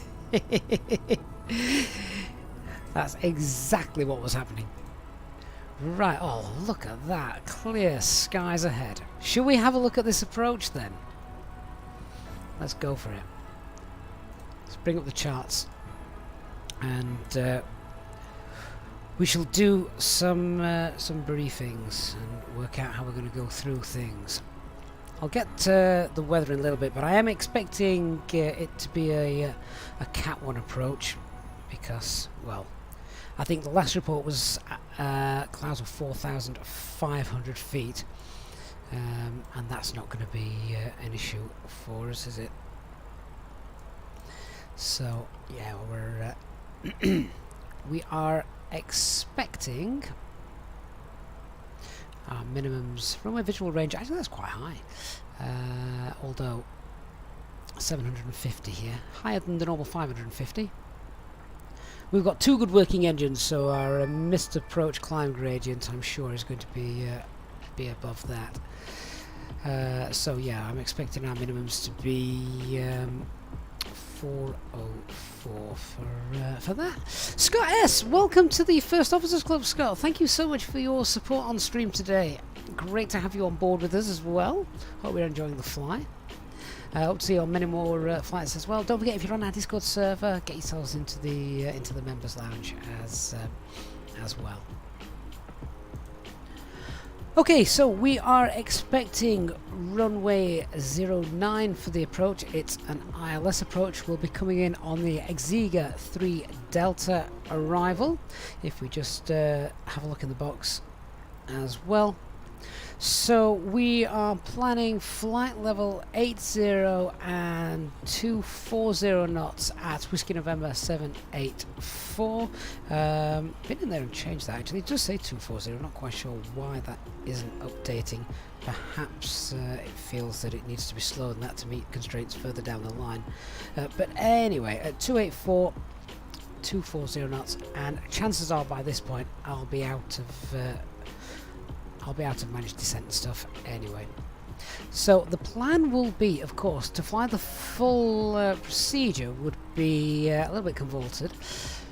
Depending on traffic ahead of us and time, if possible, it's the kind of star where we look to get straight to MPED, which would be nice, wouldn't it?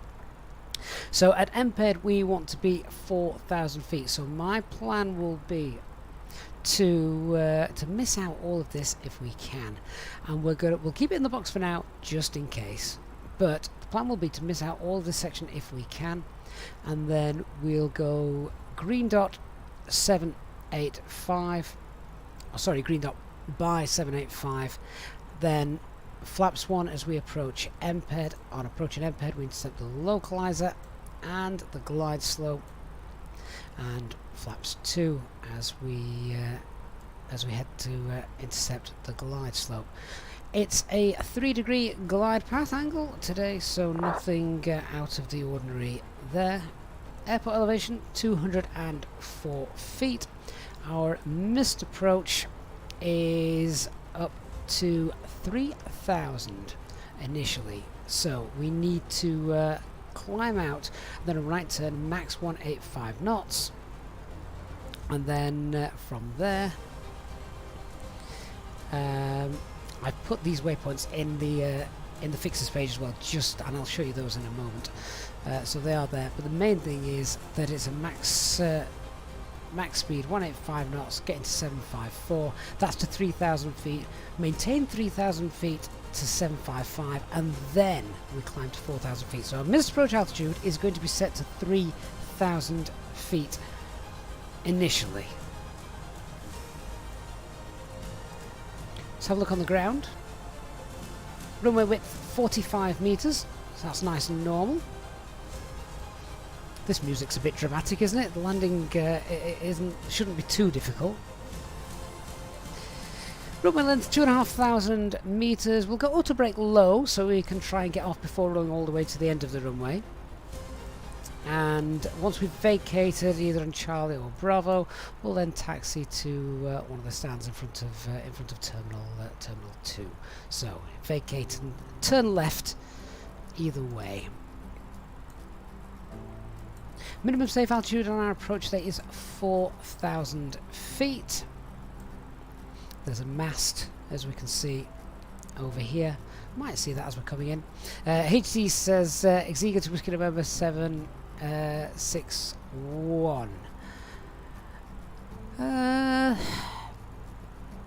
Yeah, I mean that's a nice little direct, isn't it?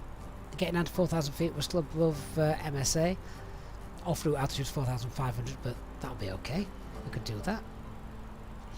Christian, that is some dramatic approach briefing music. I know, yeah. But other than that, it seems on the basis of it all rather straightforward. Just show you the missed approach fixes so we can see how that looks. We've got the VOR. The VOR is in. And yeah, that's our approach from Exiga, and then in and down. There's our missed approach fixes, so it would be right on turn, max speed 185 knots, 3,000 feet until here, and then we'll just go and have another go. It says it would cut some track miles off. Indeed it would, so if that's the case, we need to be careful. The ring that we've got around here is a 30-mile radius from our landing threshold, so that would be a good way to ascertain how we're going to do with regards to track mileage and descent. That's the reason we've got that in there.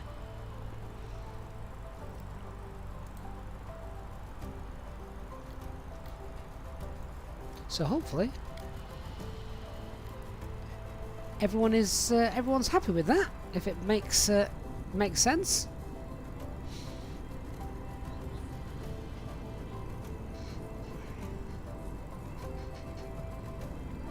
Go around actions. Okay, let's brief those. Let's see if we can do it in the right order. I really need to get this written down. It's not written down, and it should be until it's 100% committed to memory. So go around actions. If we're going to go around, I will call go around, set go around thrust, so toga, go around flaps, so we'll go up 1 notch, pitch up, positive rate, gear up, check FMAs, and then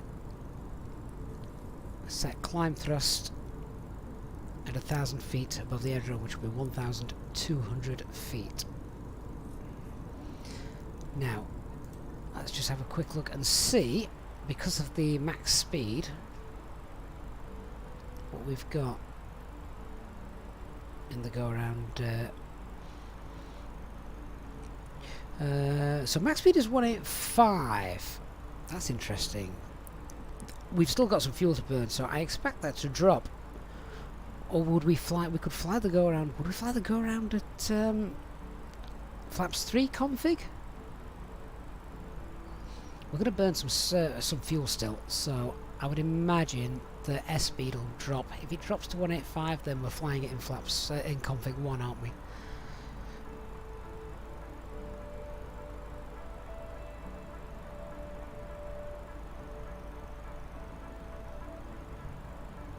And if we're flying that slow, the thing that I'm thinking about now, if we're flying that slow, and we're obviously pitching up, to maintain that speed, our missed approach altitude of 3,000 feet is probably going to come rather quickly. So that's a little bit of a threat. Let me update the thrust reduction acceleration altitude as well.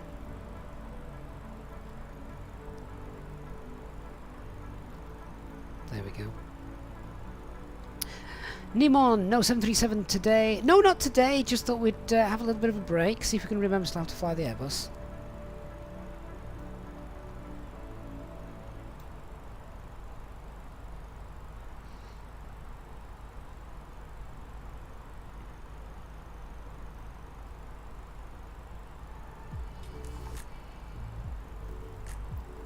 So HD FMA is before the positive climb. So let me do that again. So we call go around toga, go around flaps,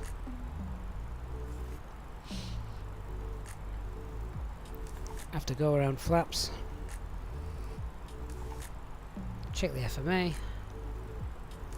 positive rate, gear up. We could just ignore the 185 knot restriction, fly at 189 flaps 1 and cheat a bit. I'm intrigued actually as to why that's got a speed restriction on it. I could understand it if there was some terrain, so it wants to get you high up and away. But yeah, you're headed straight out to sea, aren't you? So, it is what it is, I guess.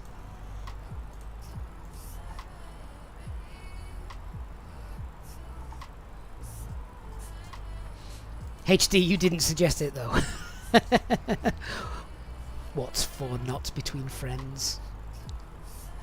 Willie says, actually for you, after the saturation of 737 streams and hype, it was nice to fly the 320 yesterday.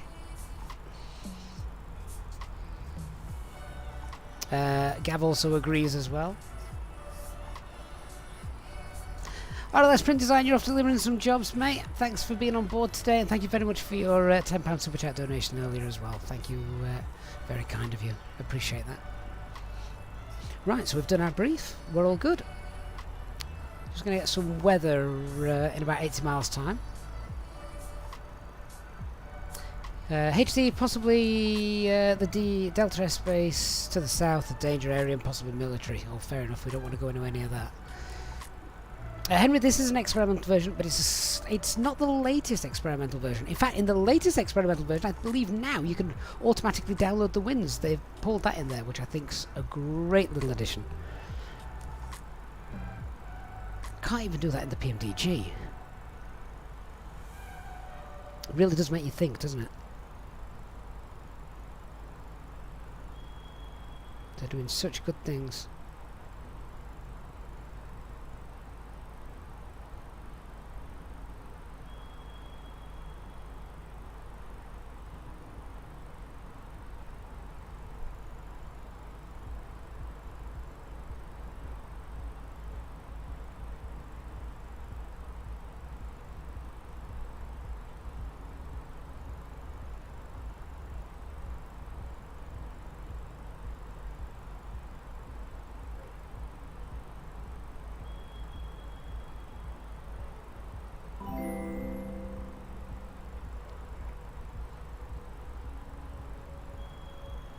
Sinner94 says the music level is perfect, by the way. That's great to hear. Thanks so much for that. Gareth, thank you so much for your $10 super chat. Really do appreciate that. Guy, oh, I'm really sorry, mate. I will come back to you. First Officer George is barking. I wonder if Amazon are here. I'll be back in a second.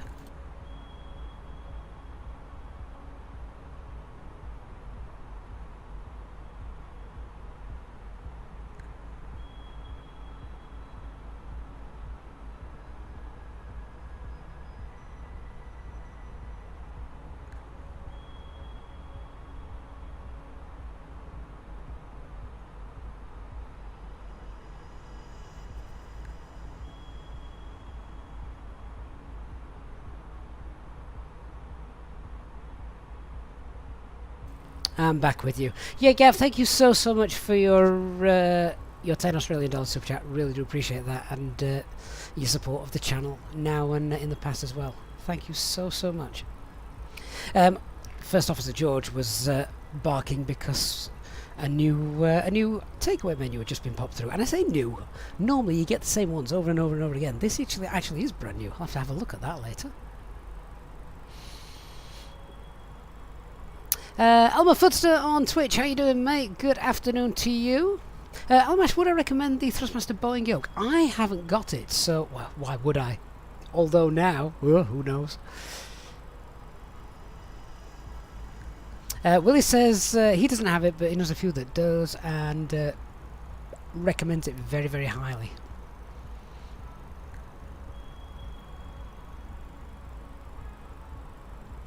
Now, I just want to check something, because... where's my flight plan? We are approaching Rasab. And I said something about the altitude of the terrain beneath us. Yeah, look at this. It's just starting to creep up, isn't it?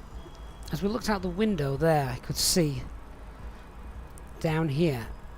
Nothing too too extreme, but yeah.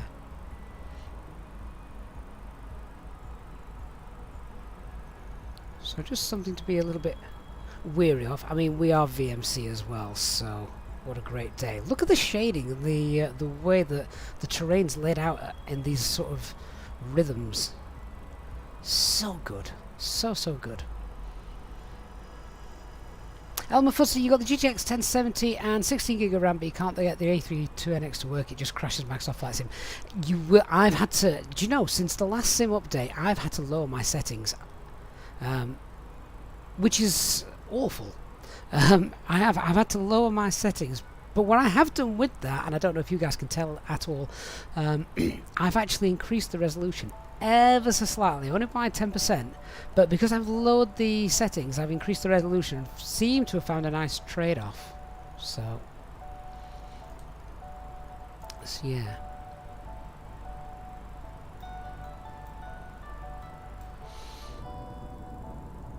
Gorgeous. Ladies and gentlemen, our cabin crew will be around shortly to commence our hot meal and snacks service. Please ensure that your tray tables are in the downward position. To assist our cabin crew, please keep the aisles free of bags and any other items you may have. The food and snacks menu can be found in the back pocket of the seat in front of you. There is also a children's selection of food and healthy snacks available. Please dispose of any rubbish you may have in the bag provided at the ends of the aisles. We accept payment in cash or credit and debit cards. Thank you for your support of this channel.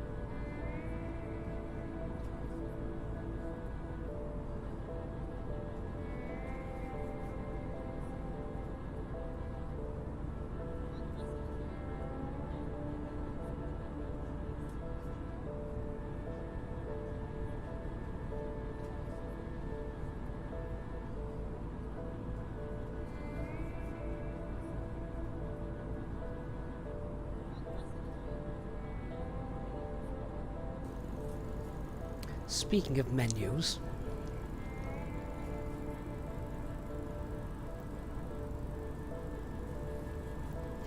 the one I've got in front of me, why is it? I love a pizza, but you know what I like? I'm going to take a poll on this. So, pizzas, yeah? Pizzas. What about what do we all think about anchovies? I love anchovies. I really do. Tuna and anchovy is my go-to pizza. I'm not too bothered about prawns though. Warm prawns, there's just something about those. Too rubbery. But no one does anchovies anymore. Yeah, here you go. The seafood pizza on the menu is cheese, tuna, prawns, mussels, and garlic. No.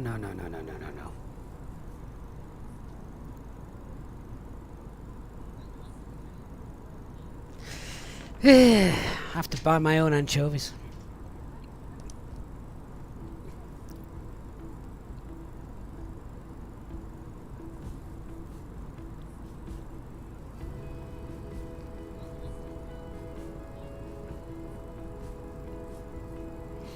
Willie, HD is right. The space I've got in this office for things is rather small.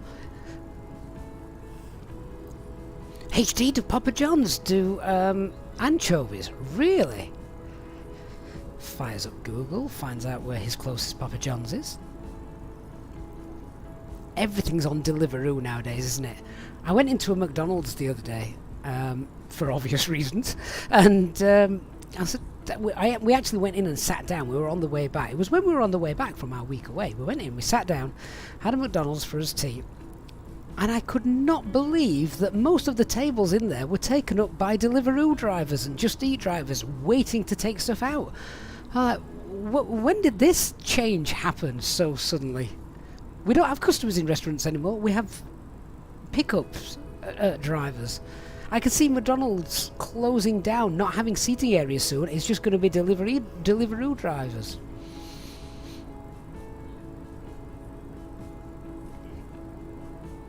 Ollie says pineapple on pizza is acceptable. I don't mind pineapple. I like a Hawaiian pizza. Yeah, that's good.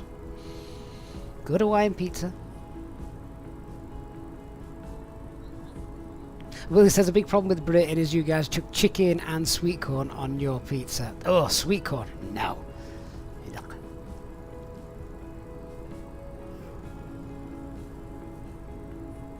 HD and Marmite Scrolls. They all love them or hate them, yeah?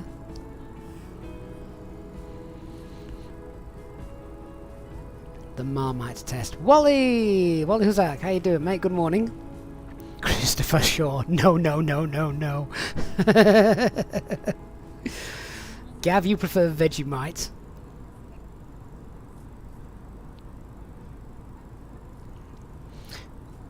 Baradakura, is photogrammetry on? Indeed it is. Christian says every traditional Italian pizza baker is now rotating in his grave. Well, I'm sorry if we've set Luigi of the past, but you can do so much good stuff with pizza. HD says, surely it's cold by the time it gets to your house. McDonald's is cold between the counter and the table. Unless, like, for the kids, you say, I just want a burger. A plain burger. Nothing on it. So in that case, they actually have to go and cook it there and then. Because they don't have it. They always have rubbish on them. Ali says, Pizza Hut's really going downhill now. It's looking more and more Americanized. Ollie, you had a Coca-Cola pizza once. It was so nice. Don't know if they make it, but it exists. Coca-Cola pizza. Was it not a bit wet and fizzy? Christopher says, tell you the truth, I'm just quite happy with margarita. If it's a good margarita, Christopher, that's the thing. It's got to be a good one.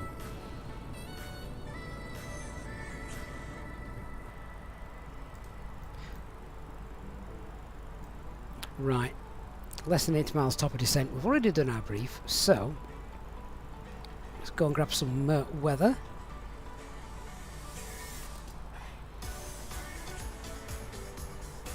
Oh, wrong button.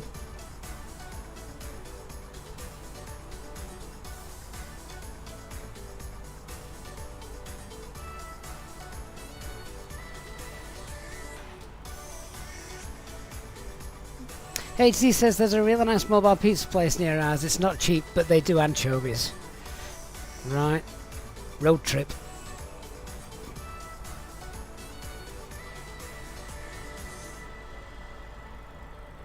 Jason, cheeseburger pizza. A cheeseburger pizza from Domino's is next level. Why am I imagining two? Two pizzas and a burger between them.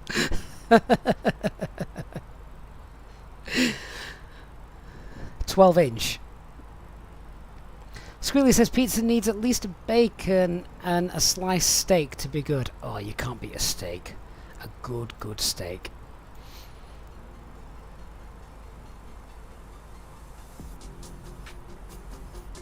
Right.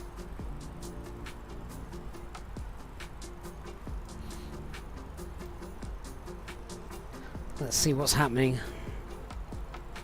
at Varna.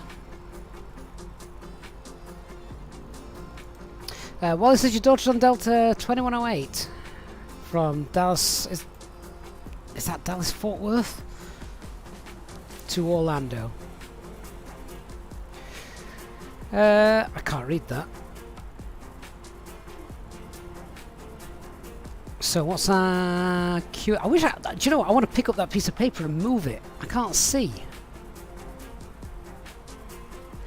Wind's variable at 4 knots. Right. Well, let's chuck a tailwind in there then.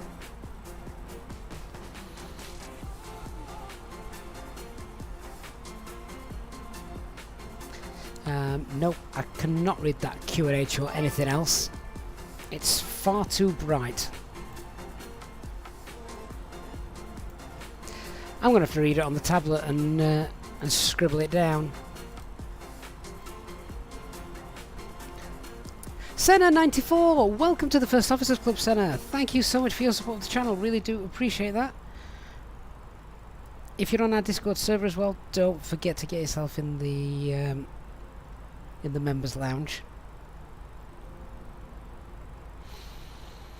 Right, here we go. Cav OK. Excellent. So we're expecting clear skies when we get there.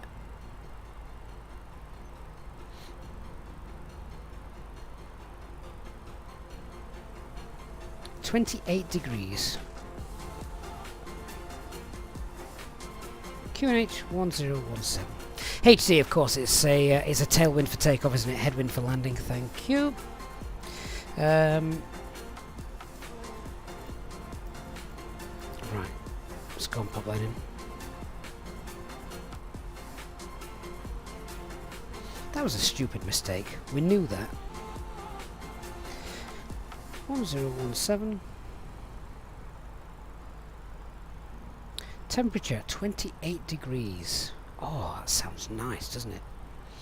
And those minimums, as we confirmed a little earlier, are going to be 404.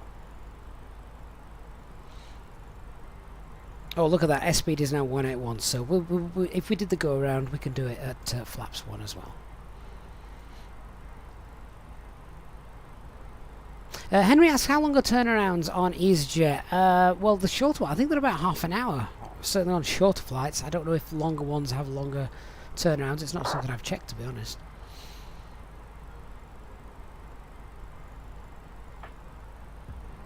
Neil Brock says the big debate, pineapple on pizza, or is it just wrong? Gav, pineapple on pizza is awesome. I wouldn't go awesome, but I don't not like it, if that makes sense.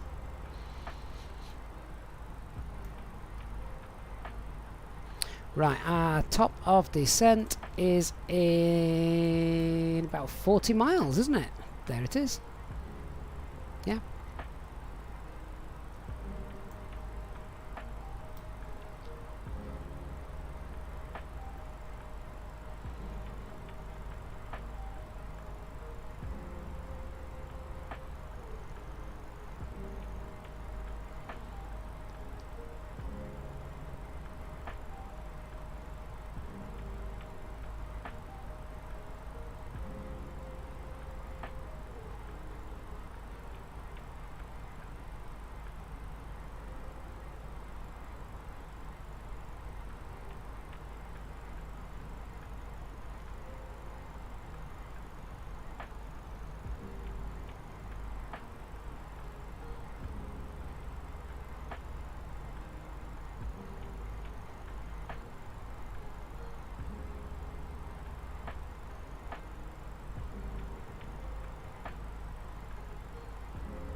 Do you know what I haven't had for a long time? French bread pizza. I used to have that all the time as a kid.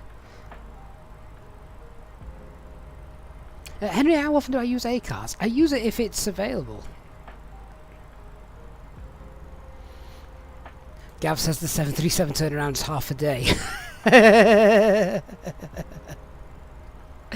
Pavel, is this the first time you've seen a streamer flying to Bulgaria? Really?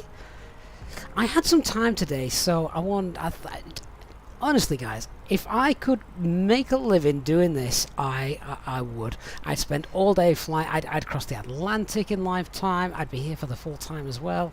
Maybe I'll nip back to go and get some pizza now. Why not?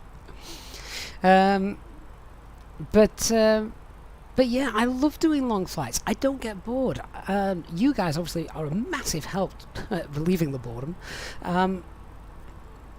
Maybe pilots should do that in the real world, you know. Get it on autopilot and go out and have a chat with the cabin. Would make things nicer, wouldn't it?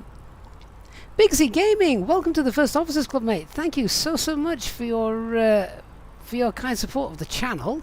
If you're in our Discord server, make sure you get yourself into the members lounge as well. But really do appreciate that. A few new members coming along today. That is really, really kind, and I appreciate all the support you guys are giving us. I love the real ops flights as well, which I can't do in the Boeing. I don't know enough. But here in the Airbus, we try and replicate things as realistically as possible. And I think sitting and chatting about our favourite pizza toppings is probably quite realistic. Right, HD? Ryanair, HD also says Ryanair turnarounds are about 8 minutes 43 seconds. Yeah, they just throw people out whether the stairs have been connected or not, right? No bricks, finally we're in the Airbus again, indeed.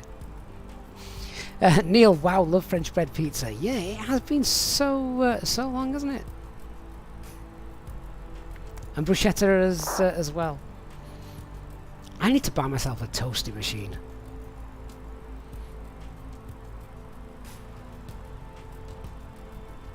HD says mixed with passengers. There's a reason we're behind a closed locked door and it's not for your protection.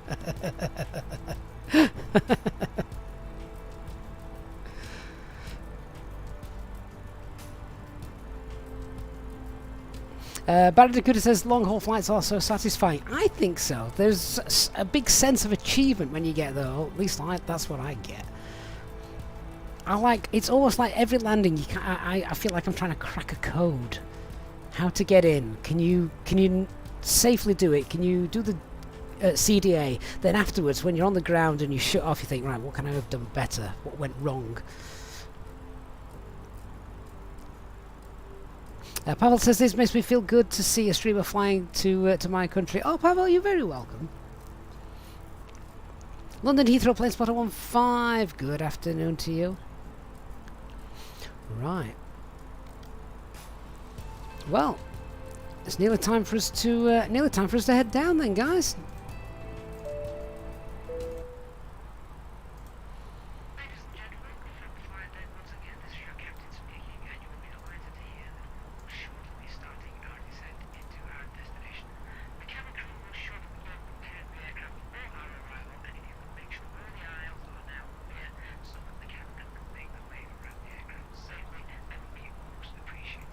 Thank you very much, and we hope you enjoy your flight. Okay, so we're heading down now. Mach descent and flight level 80.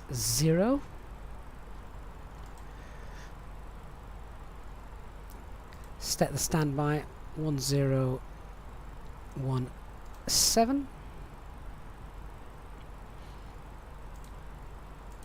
HD says your landings have been crap lately. You're going through a phase. Oh, I think we all have that. Differences. You haven't got 150 passengers behind me when I do it. Ladies and gentlemen, take advantage today of some fantastic savings and offers from our in-flight magazine. This can be found in the back pocket of the seat in front of you. These shopping ideas and gifts offer you tax-free savings with many items not available anywhere else and exclusive to you during your flight today. Our cabin crew will be around shortly to also offer you the chance to purchase airline lottery tickets. There is a chance to win some fantastic prizes, including cash and holidays. We accept payment in cash or credit and debit cards. Thank you for your support of this channel.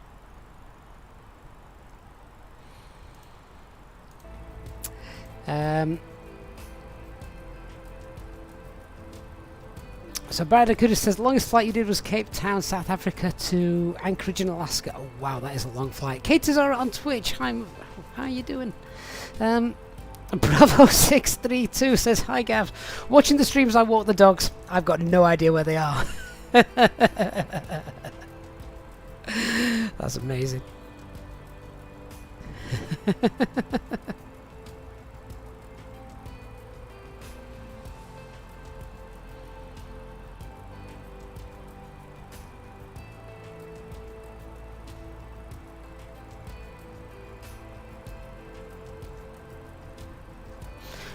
Well, we're on our descent now. Nicely on that profile. We started a little bit early, so...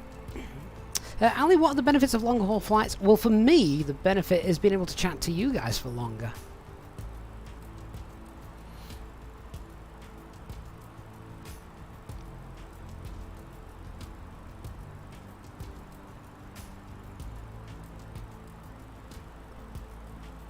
Of course, here in the sim world, if you're doing long haul flights on your own sort of thing, if you've got a couple of screens, you can have the flight sim on one screen and maybe Netflix on the other. Other streaming services are available. HD means you can avoid the house chores. Now we know why you want a PC. Although HD, what I used to do is if I managed to get all the work done, I'd set up a nice long flight.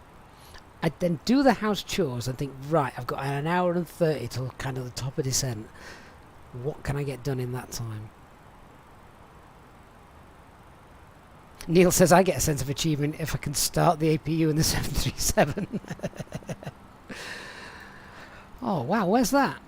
Anyone know? I have no idea.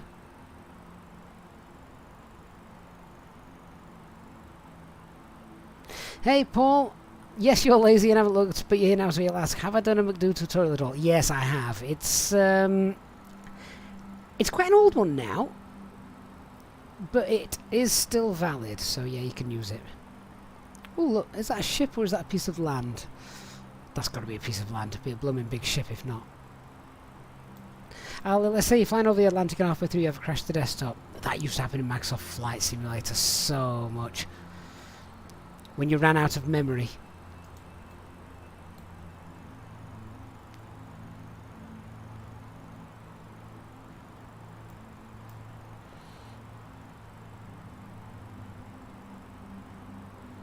Right, 112 track miles to go.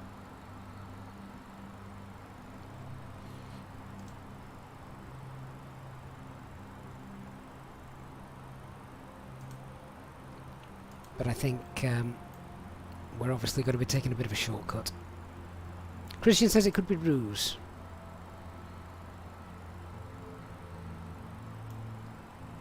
And Pavel says, oh, well done, Pavel, thank you. You are above the Bulgarian border, city called Ruse. Fantastic. Well done, Christian, as well. That was a great guess, wasn't it?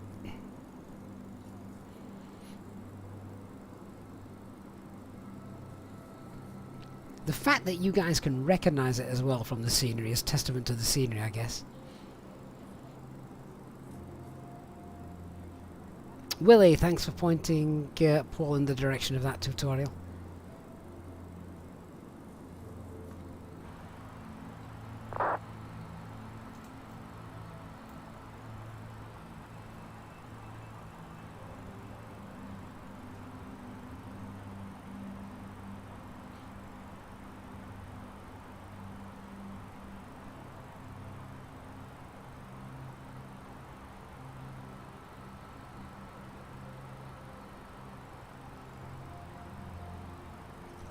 Bigsy Gaming, have I done a new video for the FlyByWire version 8? Only a release video, and it does tell you a few things about it, so yeah, do go and check that out, because it does have a few new quirks, which makes it more true to life, but you need to be aware of them, yeah.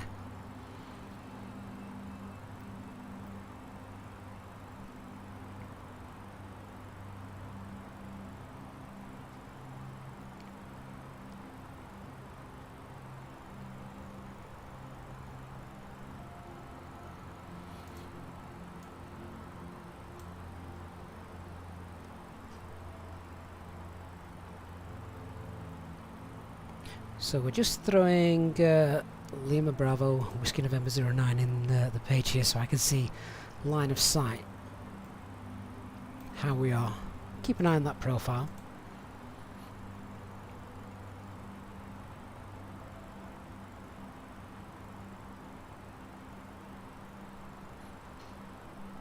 So we're about 70 miles away at the moment. I think we're doing alright. We might be able to get straight in, which is quite kind of nice.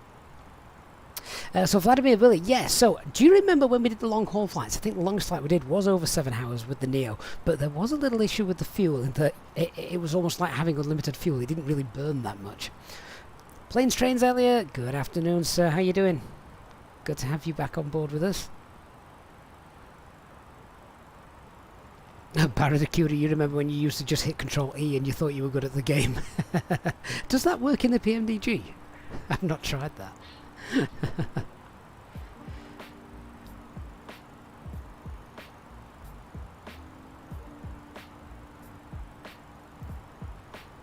Well, the Neo has the capability of being able to fly between New York and Paris, a distance of 3,500 miles.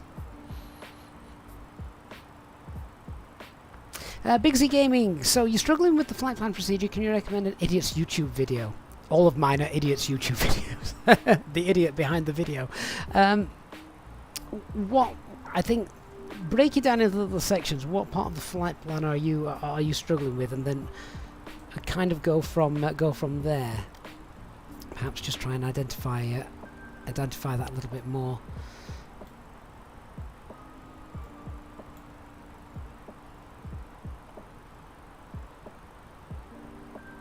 Elliot, yeah, I'm good. We're just at our final descent now. We're about 60 miles from our destination. Profile's looking really nice.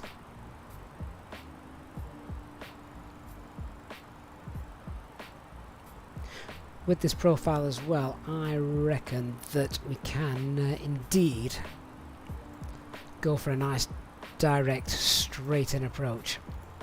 So, if it hadn't have worked, the plan was through here, 784, and then straight down to MPED. However, profile's looking good. I reckon we now go direct. Whiskey November 761.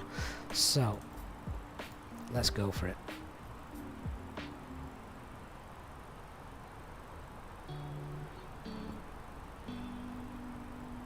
And direct to. There we go. It's lost the VNAV, so I'm going to pull open descent.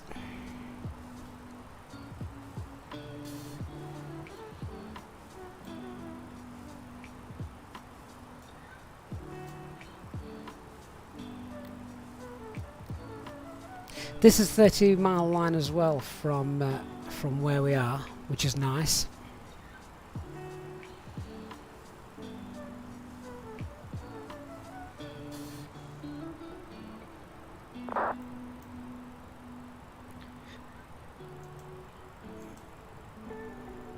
Why are we not descending? Thrust idle.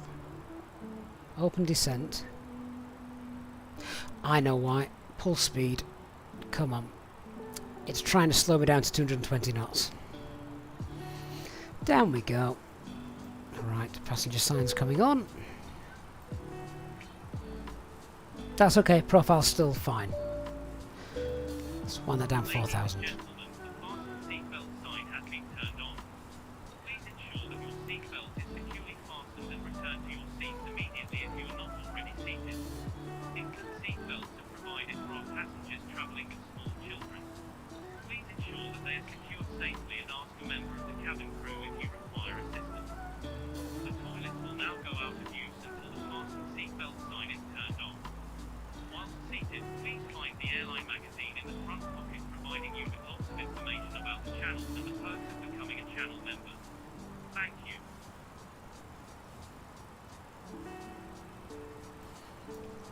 Okay, so I'm just going to check how we're doing profile-wise now, because we still need to slow down. Let's just wind that speed up a little bit. We've got no ATC, so that will just help us get down. We can use some spoilers if we need to. And now we're on with our approach. There's our level off just there. You can see that. That is quite accurate as well. FlyByWire done a good job with that.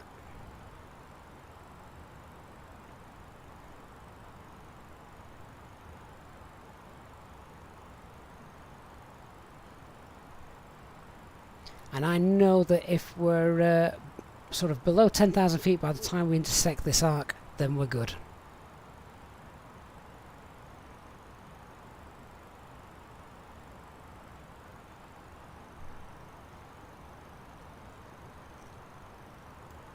Paul, I am indeed excited for the Phoenix, yes.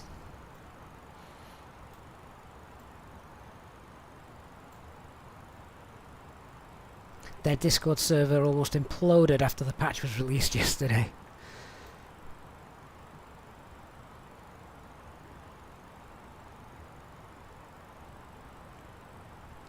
Okay, I am just going to kill a few fairies there, because I do still need to slow us down. Into the performance page, let's activate the approach phase.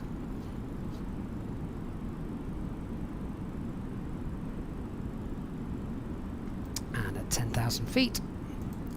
Anyway, landing checklist as we've got the seatbelt signs on, so our approach briefing is confirmed. Seatbelt signs are on, minimums 404 set, engine motor selector is normally FB stowed.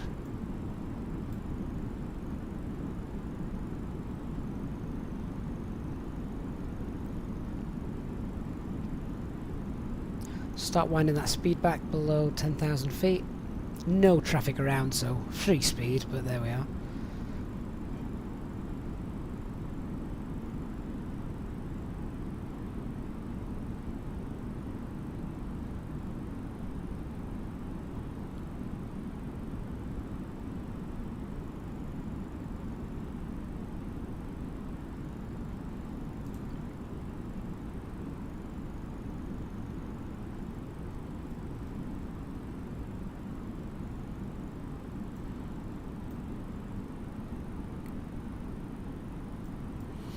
So we're just keeping an eye now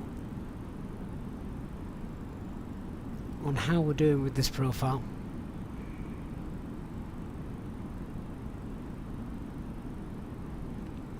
Just pushed the LS plus button before it was suggested to me by my PM. See if we can find that glide slope.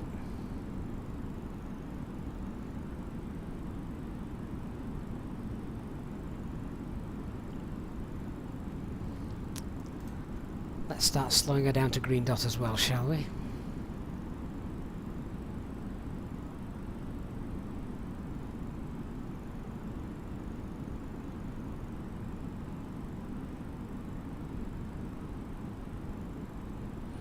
Then we can utilise a little bit of drag just in case we're going to be able to grow above that glide slope. Now, platform altitude is 1,900 feet.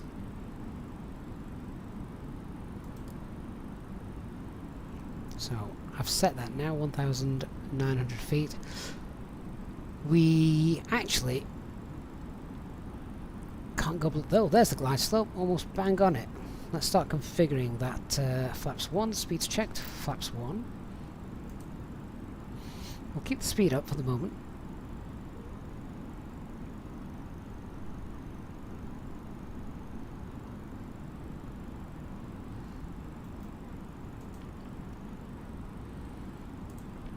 In fact, we're that far out, we've got speed and glide slope start already.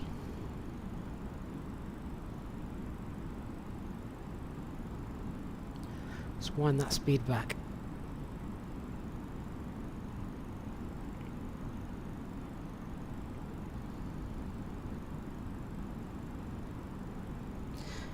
Might need to throw the landing gear out here, guys. Speed's bleeding off, we're still tracking that glide slope. Speed brakes are still out. Missed approach altitude is set.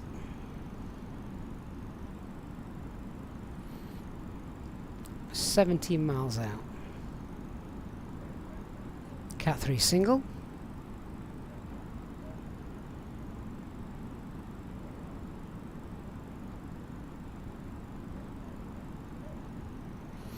"180 knots, flaps 2, speeds checked."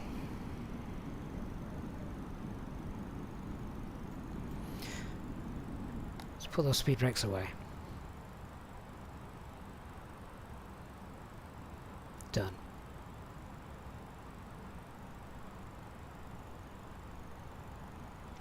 Now, as HD's just said, we're miles away, so sort of getting flaps 2 out this far away, I'd be thinking, well, there's a little bit of a mental disagreement here, because I usually always want flaps 2 to get down on the glide, otherwise you're going to start increasing speed, and you could potentially struggle. But if you've captured the glide slope that far away, HD, can you still hold off on flaps 2? Because you need the drag.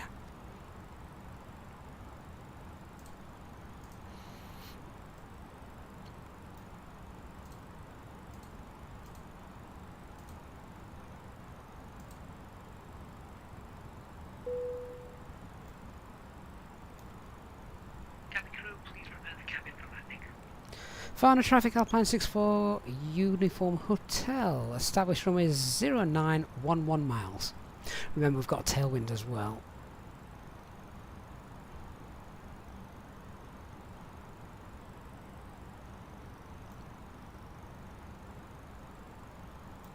I think that's the runway.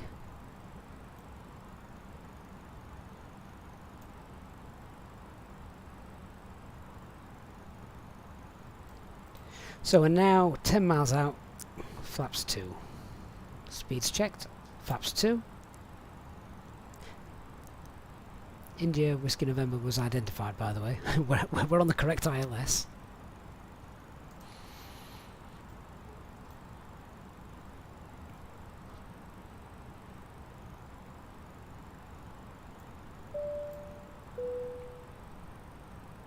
Ladies and gentlemen, you'll be relieved to know we are about to land.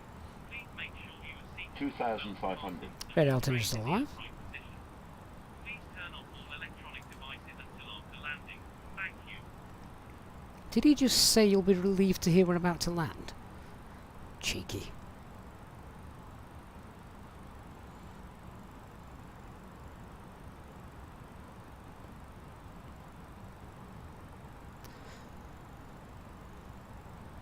Okay, let's start configuring. Landing gear down. Spoilers. We'll ding the cabin and get all our lights on.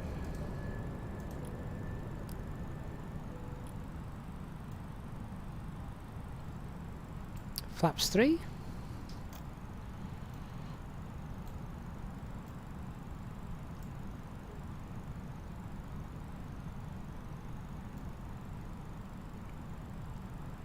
Five miles.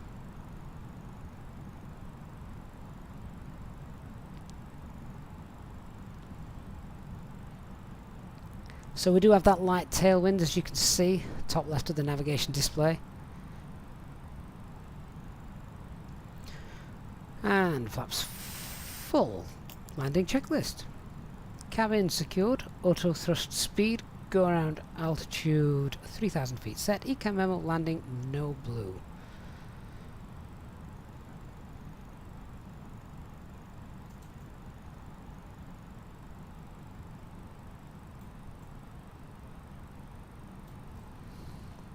Fully stabilized by 1,000 feet. Sarkotech, do you know what? We don't.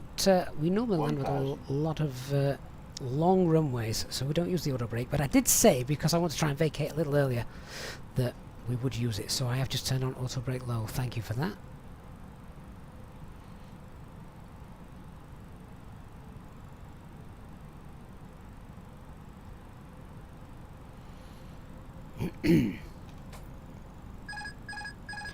Autopilot off. I have control. That wind's just turned into a little bit of a more of a crosswind, hasn't it? Papa's showing 4 whites. Not sure they're entirely accurate. We're a touch above the glide slope according to the instruments, but not much. 500. That's kind of a false slope, isn't it? From look at the terrain, the way it slopes from left to right. 400. 100 above. I think we'll ignore those pappies. Let's just eyeball this. 300. Minimum Continue. 200. 100. 50, 40, 30, 20. Retard. 5.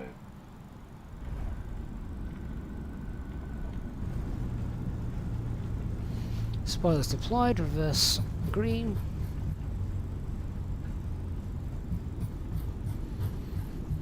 $70 knots. Reverses off. Disconnect that auto brake.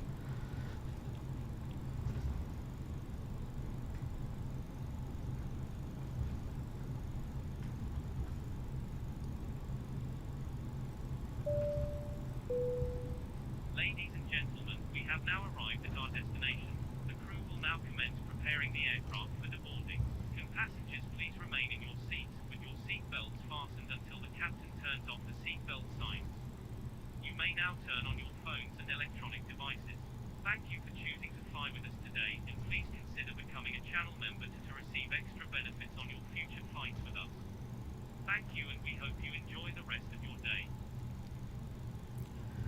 Right, so we briefed where we were going. Let me just slow the aircraft down while we can come to a stop and configure.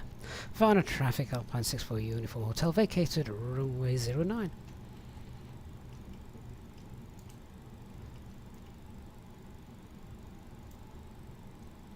So the strobes can come off. Lights as well. APU started.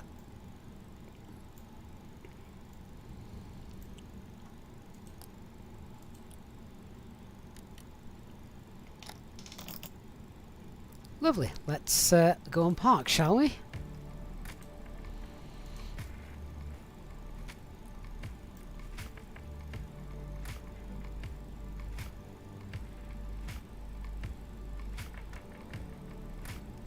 So the scenery for this airport is free again, flightsim.to.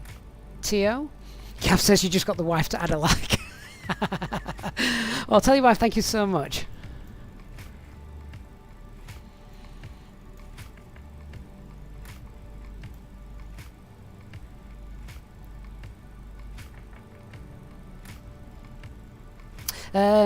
I don't think the stable version of the FlyByWire version 0.8.0 has top of descent. No, only developer and experimental has those.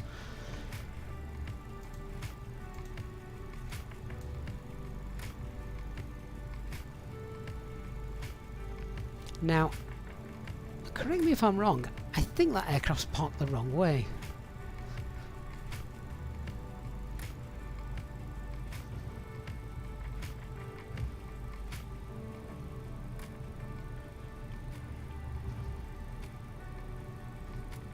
I think the scenery as well has just been taken with some Google imports. You can see the building looks a bit crumpled in places.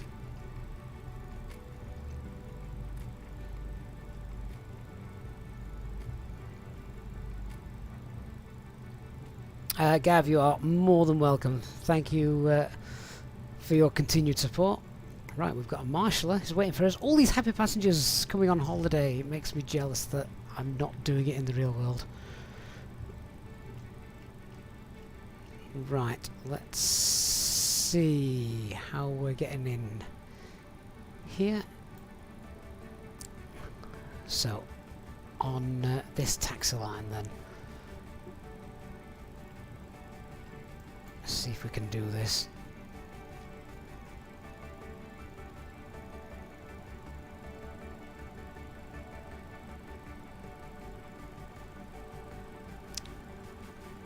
Tell you what, when you can arrive at an airport like this and you've got the ground crew all waiting for you, I think it really does add to the realism. Stand 14, by the way, is correct on the charts, so kudos to the developer of this airport.